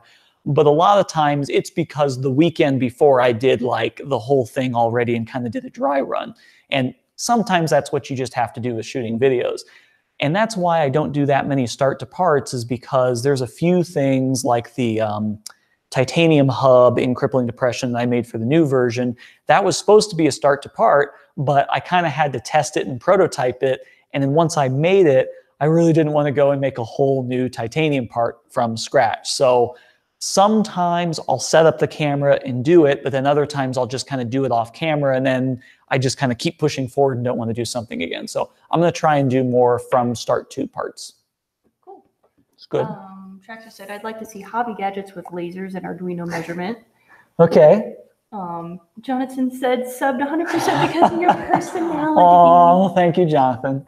It's adorable. And for Trackstar, I'll be honest, I don't know how much of the hobby gadgets and stuff I'll be doing. I really haven't touched an Arduino in some time. I think, what was the last thing I did with Arduino? I can't really remember.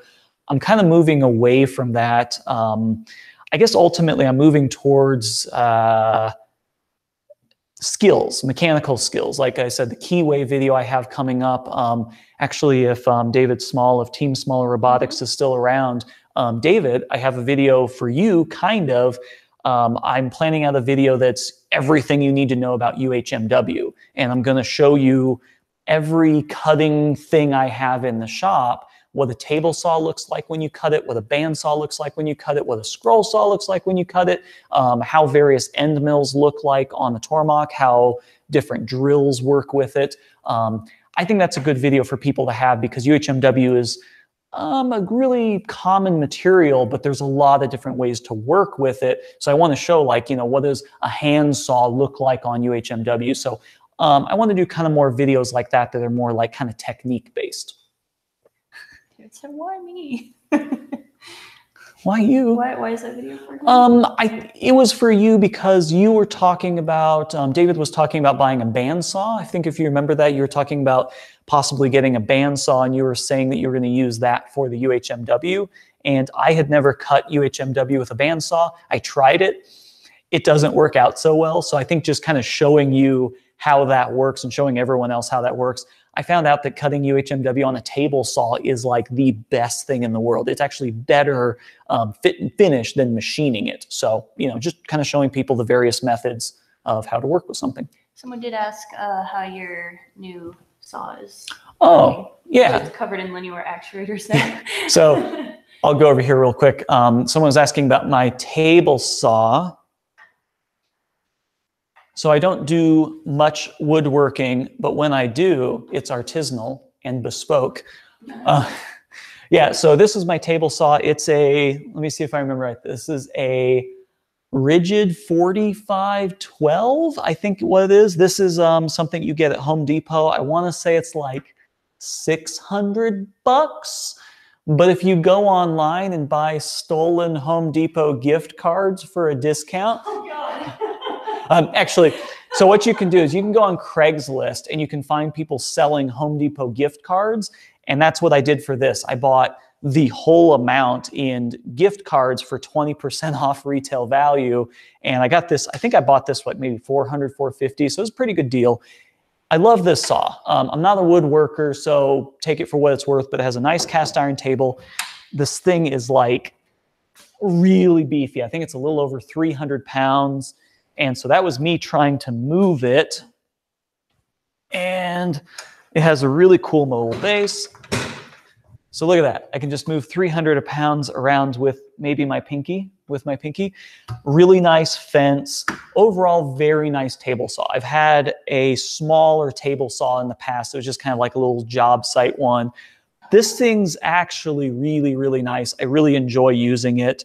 For a non-woodworker like myself, it works out perfectly. So yeah, I recommend this. It was a good buy.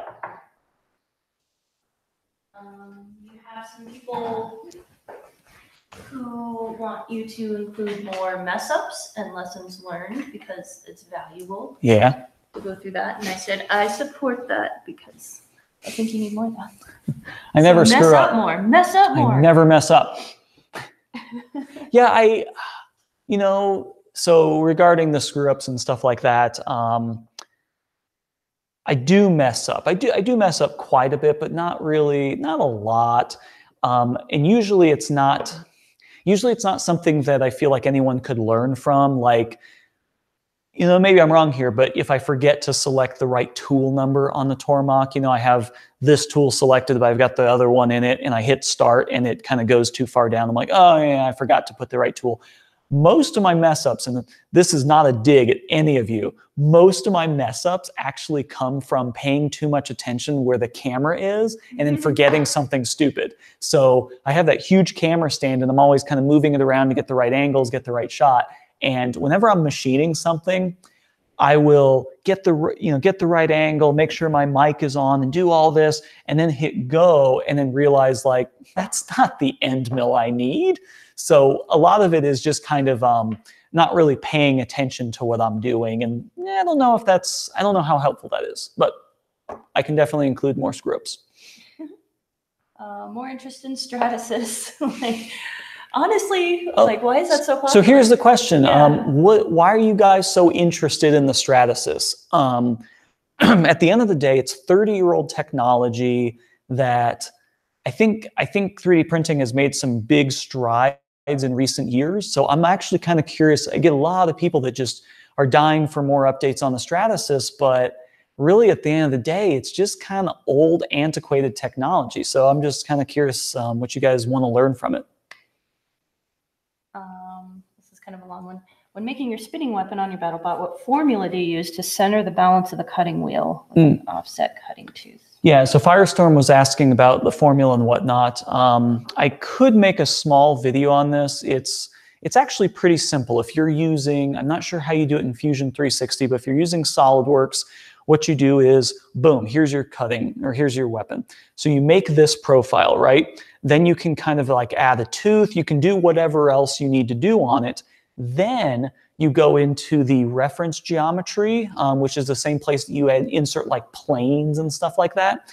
And then you'll do a center of mass point. So you do a point that is equal to the center of mass. And then from there going forward, all the features that you have will be built off that center of mass. So, right, you have this thing with some thing coming off of it. You do a calculation. It's not a calculation. You just insert center of mass. Then you assign a point to that center of mass, and then that will be now a point on your thing. Then you'd make your center hole that, and then you do all your other features as like a circular pattern around that. So it's really as simple as just doing that. You design the majority of it, then find your center of mass, and then make a point based on the center of mass, and that's it. We were recommended to the Wood Whisperer, which apparently is a Denver thing. I know for that. A collab concept. Oh, collab. Yeah, because that would be interesting to bring metal and wood working together. Yeah, and one of the reasons why I really haven't done woodworking is you can't fight wooden things. But yeah, I really haven't done woodworking because I haven't had a purpose for it. It's just been recently with combat robots and other things, I've kind of had like a focus. You know, I've always liked tools and I've always liked making things, but the big thing about making things is you got to figure out what to make. And with wood, I'm not really going to be doing furniture or anything like that because I'd have to outfit my whole shop with all new stuff. But yeah, so I'm just not going to be really doing furniture. So I don't know. But yeah, I'll check into that guy. I've heard of him. He kind of looks cool. Yeah, he's OG. He's legit. Silly. He's neat. Powermatic. Ooh. Electronaut asks if you make a script beforehand or do you just do it live? Yeah, so Electronaut was asking, you might have heard that, but if I do scripts, I don't do any scripts. Every so often I will do kind of a rough outline. It's pretty rare, but just this morning, Kim and I were talking about the tool changer video. And so really, we were sitting down at the kitchen table, you know, having coffee and tea, and we were discussing, you know, what I wanted to cover for the tool changer video. And basically the way the conversation went is, I think most of you probably know what the tool changer is. Tormach has a really good video of how to install it. So I'm not really going to be covering any new ground there. So then we kind of talked about it, and it came out that, you know, I'll talk about why I'm getting it, how you would use it, why you would need it, things like that. So really that's kind of the only script I do is I try and think about what you guys as the audience are after when watching it, because I could make a whole install video, but if one already exists, you're just watching 2 install videos and it doesn't help you. So I try and fill in the gaps of information, and that's kind of the only like scripting that I do is maybe just bullet points of cover this, cover that, but everything's pretty much off the cuff, just, you know, hit go and film. Soren asked, how many slots are there in the 440 automatic tool changer? Oh, that's a really good question. Excellent question. Excellent question. I don't know off the top of my head. 6, 9, 8, 8. Yeah, hold on. This is caught up. So let's see, there is 1, 2, 3, 4, 5, 6, 7, 8. So it is an 8-position tool holder. So there you go. But this is what the ATC screen looks like. You've got You can insert your tools, delete a tool out of it. You can move the position around, and then you can actually retract it. So it actually kind of has all this neat stuff here. So I'll go over that probably a little bit more in the tool changer video.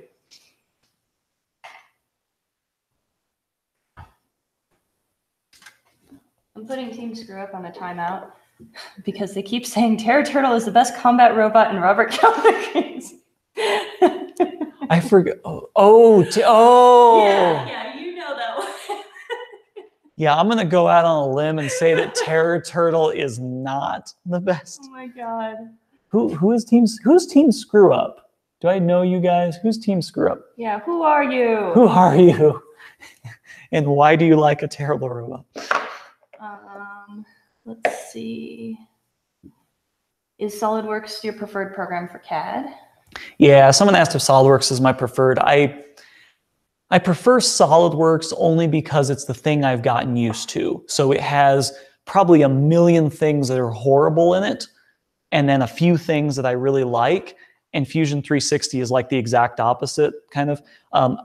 You know, like when I do the whole wizard in SolidWorks, I love that. And Fusion 360 doesn't have that, so SolidWorks is better. But then I put up with it crashing all the time. You know, it's just what I know. I've always wanted to switch over to Fusion 360, and I always recommend Fusion 360 to people that are new and learning, because if you're going to learn one, you might as well learn Fusion because it's kind of cheaper and more full-featured. But I just know SolidWorks, and it takes me 1/10 the time to do it in what I know. That's it. But I'm not sponsored by SolidWorks, so I have zero loyalty. Yep. Trackstar asks, do you still work at SparkFun, not just behind the camera? That's another FAQ. Yeah, so Trackstar was asking, I do not work for SparkFun. We parted ways many years ago. I work for eGauge Systems, another company. But yeah, I left there 2.5, I think going on 2.5 years ago. We have a vote for fewer screw-ups. More screw-ups, fewer screw-ups. Let's just meet in the middle. And Wooden Robot Fighting League, yes. Well, have you had any trouble with the toolbox monitor stand tipping? I don't know, try and tip it. Oh, good question. Who was that? That is D. Craig 4. So D. Craig 4 was asking if I have any issues with this tipping. God, I don't even know if I could. Yeah, I've got a lot of stuff in there. I'd say this, so this cabinet alone, when it's empty, weighs like 150 pounds. And I've probably got maybe another 100 pounds in it. So yeah, I don't, there's no way I could pick this up. But this is probably about 250, maybe a little bit more. This rail across the back is actually quite heavy. This thing is not going anywhere. I could even roll it over a very large hump. This is never gonna tip, not without a lot of effort. So, good cabinet.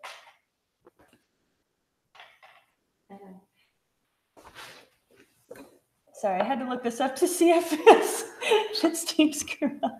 Yeah, I hope I'm not like insulting anyone with Team Turtle, but I mean, come on, Team Turtle. Are you part of the team? You're part of the team. I feel sorry for you.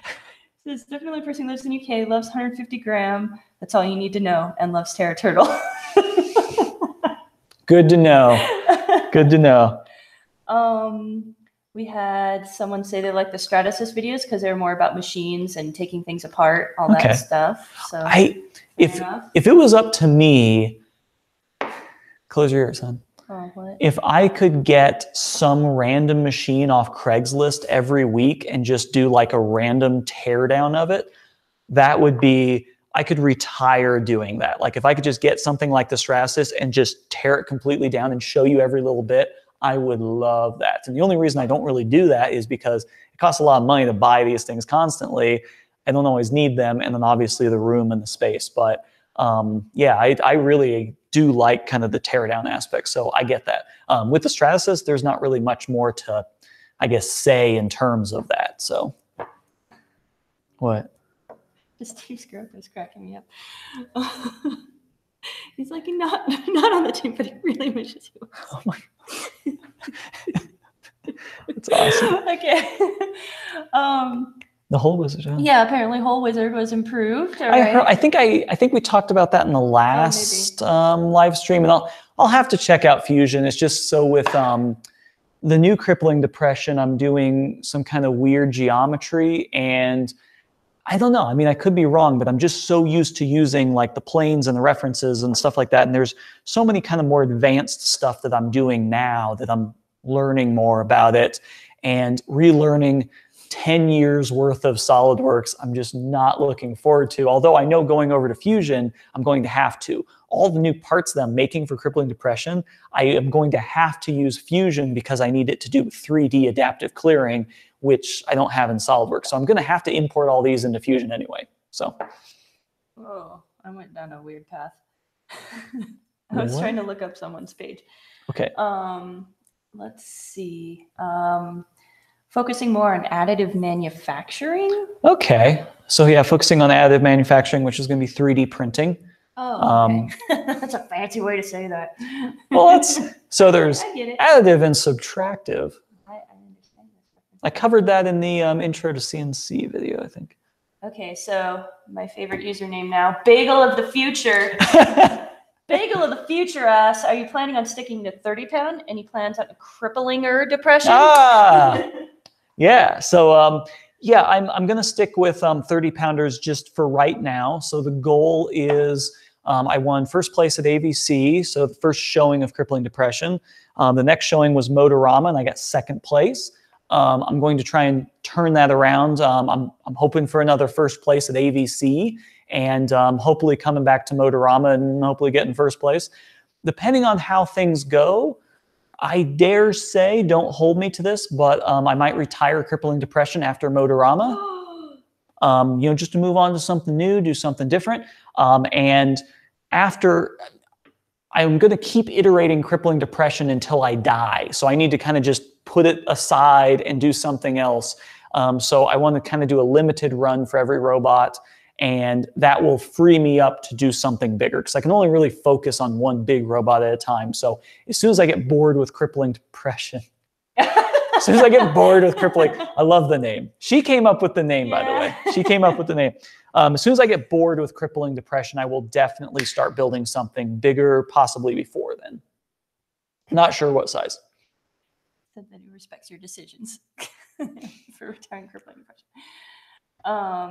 What are you planning on making next? And to that point, when I retire Crippling Depression, I will most likely go through and do a full rebuild of it and put it up for sale. So that might be interesting. What I plan on building, what? Soren asks, what is this fancy cabinet behind us? Ooh, I'll get to that in a second. Let's see. Yeah, people are talking about other YouTube channels and HSM Works. Yeah, so Samuel was talking about HSM Works. HSM Works is effectively the exact same cam that's in Fusion 360. It's the exact same thing. However, if you buy HSM Works for SolidWorks, it's like $3,000 or $5,000 or something silly like that, just for ones and zeros. So yeah, I have HSM Express because it is just so horrendously expensive. So what I do is I have a license to Fusion 360. I export it as a solid body, put it into Fusion, and then use the cam in Fusion. So that's what I'm doing. And so Soren, okay. Behind you. Yeah, so let's look at these cabinets. I don't think I've ever...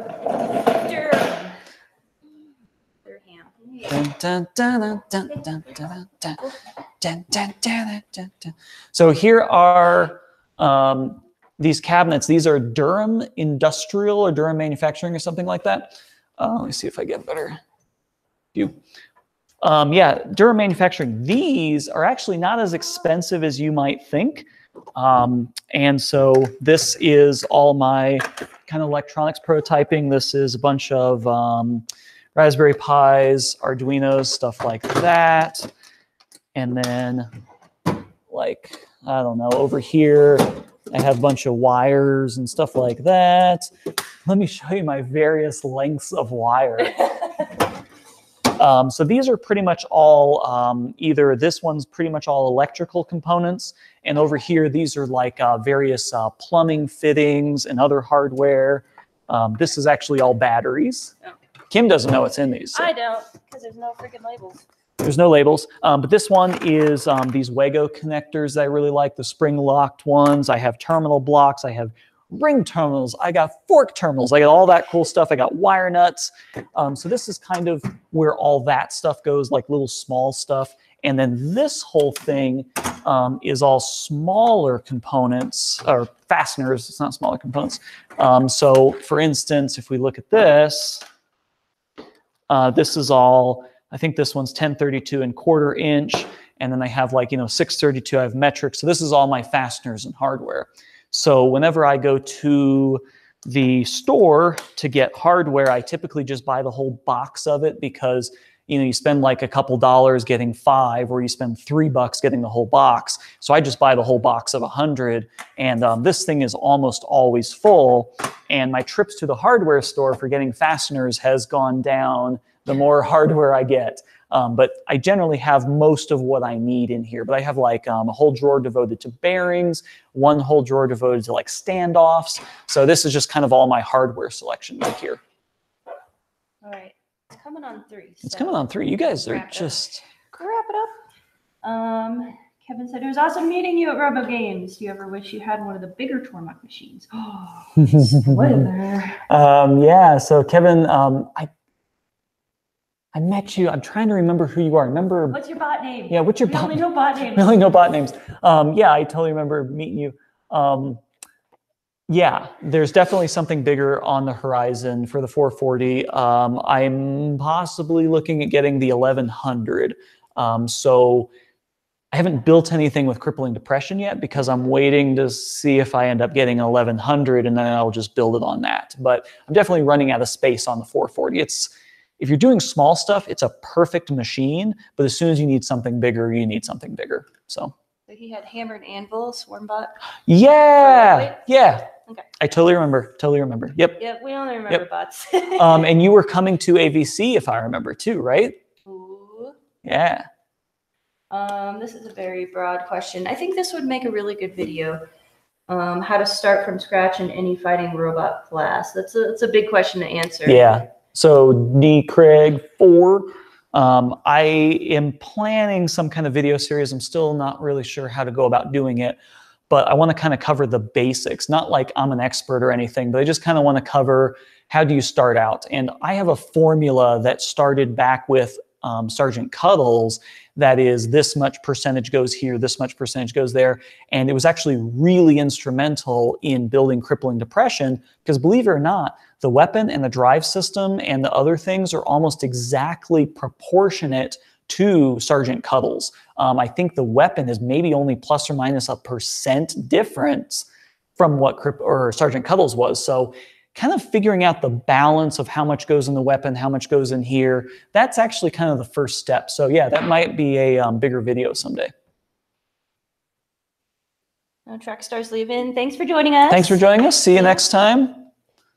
I don't know what Speedio is or Robo Drill is. Oh, I kind of know what a Robo Drill is. I think it's like a CNC. Is that something in Scandinavia? I don't know. Percentage. Yeah, the percentage thing, it's in the Riobots combat book, but it's great to just start out with that. Like when I started out with crippling depression, I just kind of did the math and I said, okay, the weapon's going to be like 8 pounds. And once you get that out of the way, then you kind of know like, okay, so my chassis is going to be like, 12 pounds. This is going to be that. It's so much easier to just have these rough numbers.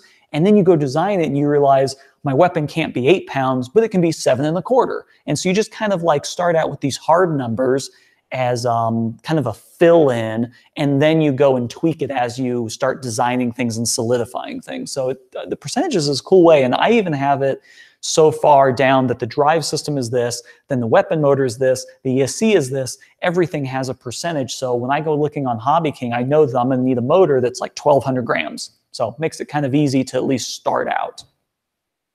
Pigeon Bass is asking about Megabots, which... Yeah, not a fan. I am a fan of giant robots fighting. I am not a fan of giant robots nudging each other. Oh, did you see that hit? Oh, it's so huge. Yeah, not a big fan of that. Yeah, Robo Drill. Oh my my God, Team Screw Up. Get a rest. What are they doing? I think we're wrapping it up here. I think we're wrapping it up. Taking over. Oh, Callan. Hello, Callan. I sent out my motors to Callan, old Sergeant Cuttle motors. Oh, yeah. Yeah, so is it okay to have a bad or decent robot just to get started, just to have fun? I think so. That's so Callan brings up a very good point. It depends on who you are. Kim is going to smirk when I say this. For me, I need to have a good robot to have a good time. Am I wrong? No. It depends on your personality. I'm very picky, and I want to do well and I want to destroy something. That's kind of how I have fun. But I also learn a lot from not doing well. Yeah, you put a lot into first cuddles, and you were crushed when you lost very quickly. Yeah, so I stopped building for like 6 months. It's higher stakes. If you had done like a smaller level, just kind of like, just try it out, you would have learned stuff and all that. But you were just, crippled. I think the bigger concept here is manage your expectations. I went into both AVC and Motorama. I was saying if I can get 3 fights, I'll be happy. And literally, that's what I thought Crippling Depression would do. I was just testing it out. And even at Motorama, I was like, man, if I can just get 3 fights and not get knocked out immediately, I'll be happy. So I think managing expectations is kind of more important. Uh-oh. I don't know. I think we need to wrap up here. Oh my God. Insights on designing based on stages? Obstacles. Oh yeah, I don't know about that. I don't know what all that means about the crippling depression infusion. So you know what we're gonna have to do? I'm gonna put a pin in it? We're gonna have to put a pin in this. We kind of expected to have a ghost town for 1 hour, but you guys have lasted 2 full hours and still asking questions. We're going to do this again next month. I think we're going to keep doing this every month until you guys stop showing up. Yeah, until it gets depressing. Until it gets cripplingly depressing. Yep. So thanks, everyone. Save your questions for next time. Generally speaking, I'm just kind of schedule these on the fly, but I'll probably do like 3 videos and then another live stream. So save your questions and we'll see you again next time. Send me messages if there's something specifically that you want us to set up or do within reason. And really appreciate it. And I'm going to go build Terror Turtle. I'm going to build an homage to Terror Turtle. It's the best. Oh my God. Okay, bye. Bye. Oh, I got to kill it here. Keep in mind our mics are still on. Did I say anything? I don't remember. You said something terrible. I can't believe you said that. Oh, no, I can't believe you said this. Wait, how do I end this? This is the awkward portion of the show. Terrible. I can't believe you said that. I really don't know how to end this.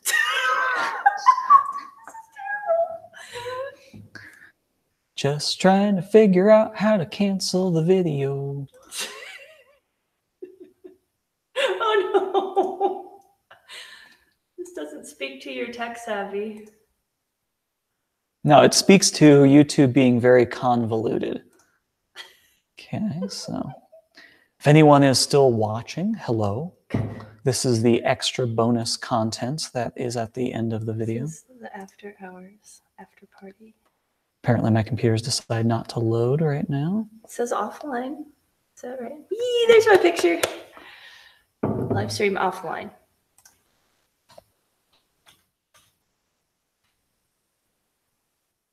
Please be. It says live. What's happening? What is this? Oh my God. Resume. Kill it. Oh, it might be delayed. Let's give it a second. Kill it. This is funny. Aww. It's still going. Oh, I'm gonna go. Oh, here we go. There. It's fine. Let me just unplug the camera. Rip the cables out. Still online. I don't know how to, like, there's no good way. I figured out how to do it to where you can make it go live, but everyone's like, unplug your router, shut down the PC. Okay, just did a thing. Oh, that was funny. Oh shit! The sound is still here. there's no good way to.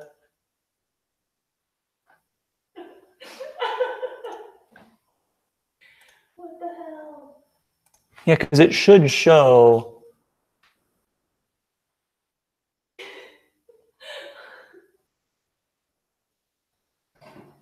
I'm out. I'm out.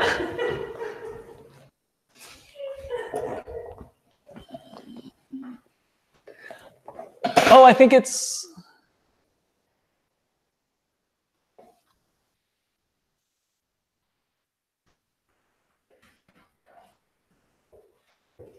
Does the sound still on? I don't know. I'm gonna ask if they can. Can people still hear me? Can you still hear me talking? Yeah, the live dashboard says I'm offline. I can just unplug this. I don't think that'll matter.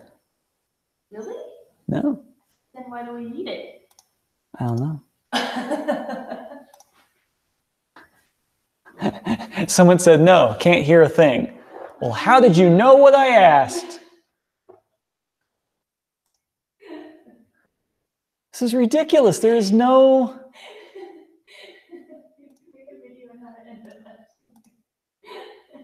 Do I have to like go search YouTube for this? Oh my god, this is embarrassing.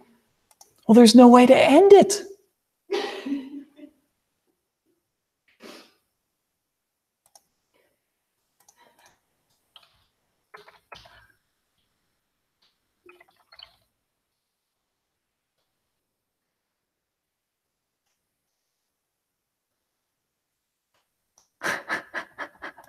This is your life now.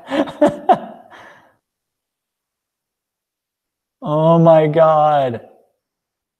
Live control. It's like buried. What the heck? Broadcast alert. Can I unplug the orange thing and see what it does? Well, then I can't do anything. Oh, shouldn't that take you offline then? Maybe. Try it. Try unplugging it. Okay.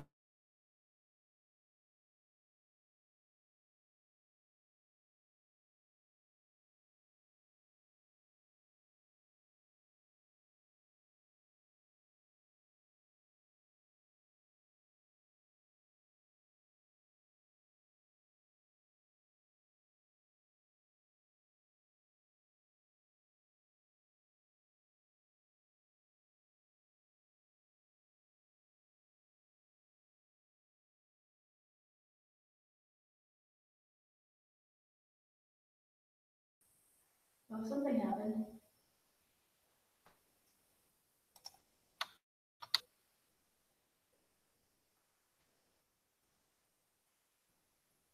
They can hear me again.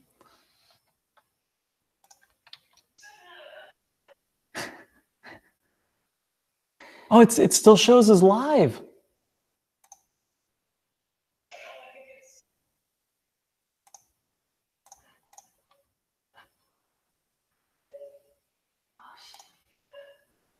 It's still going. Oh my God.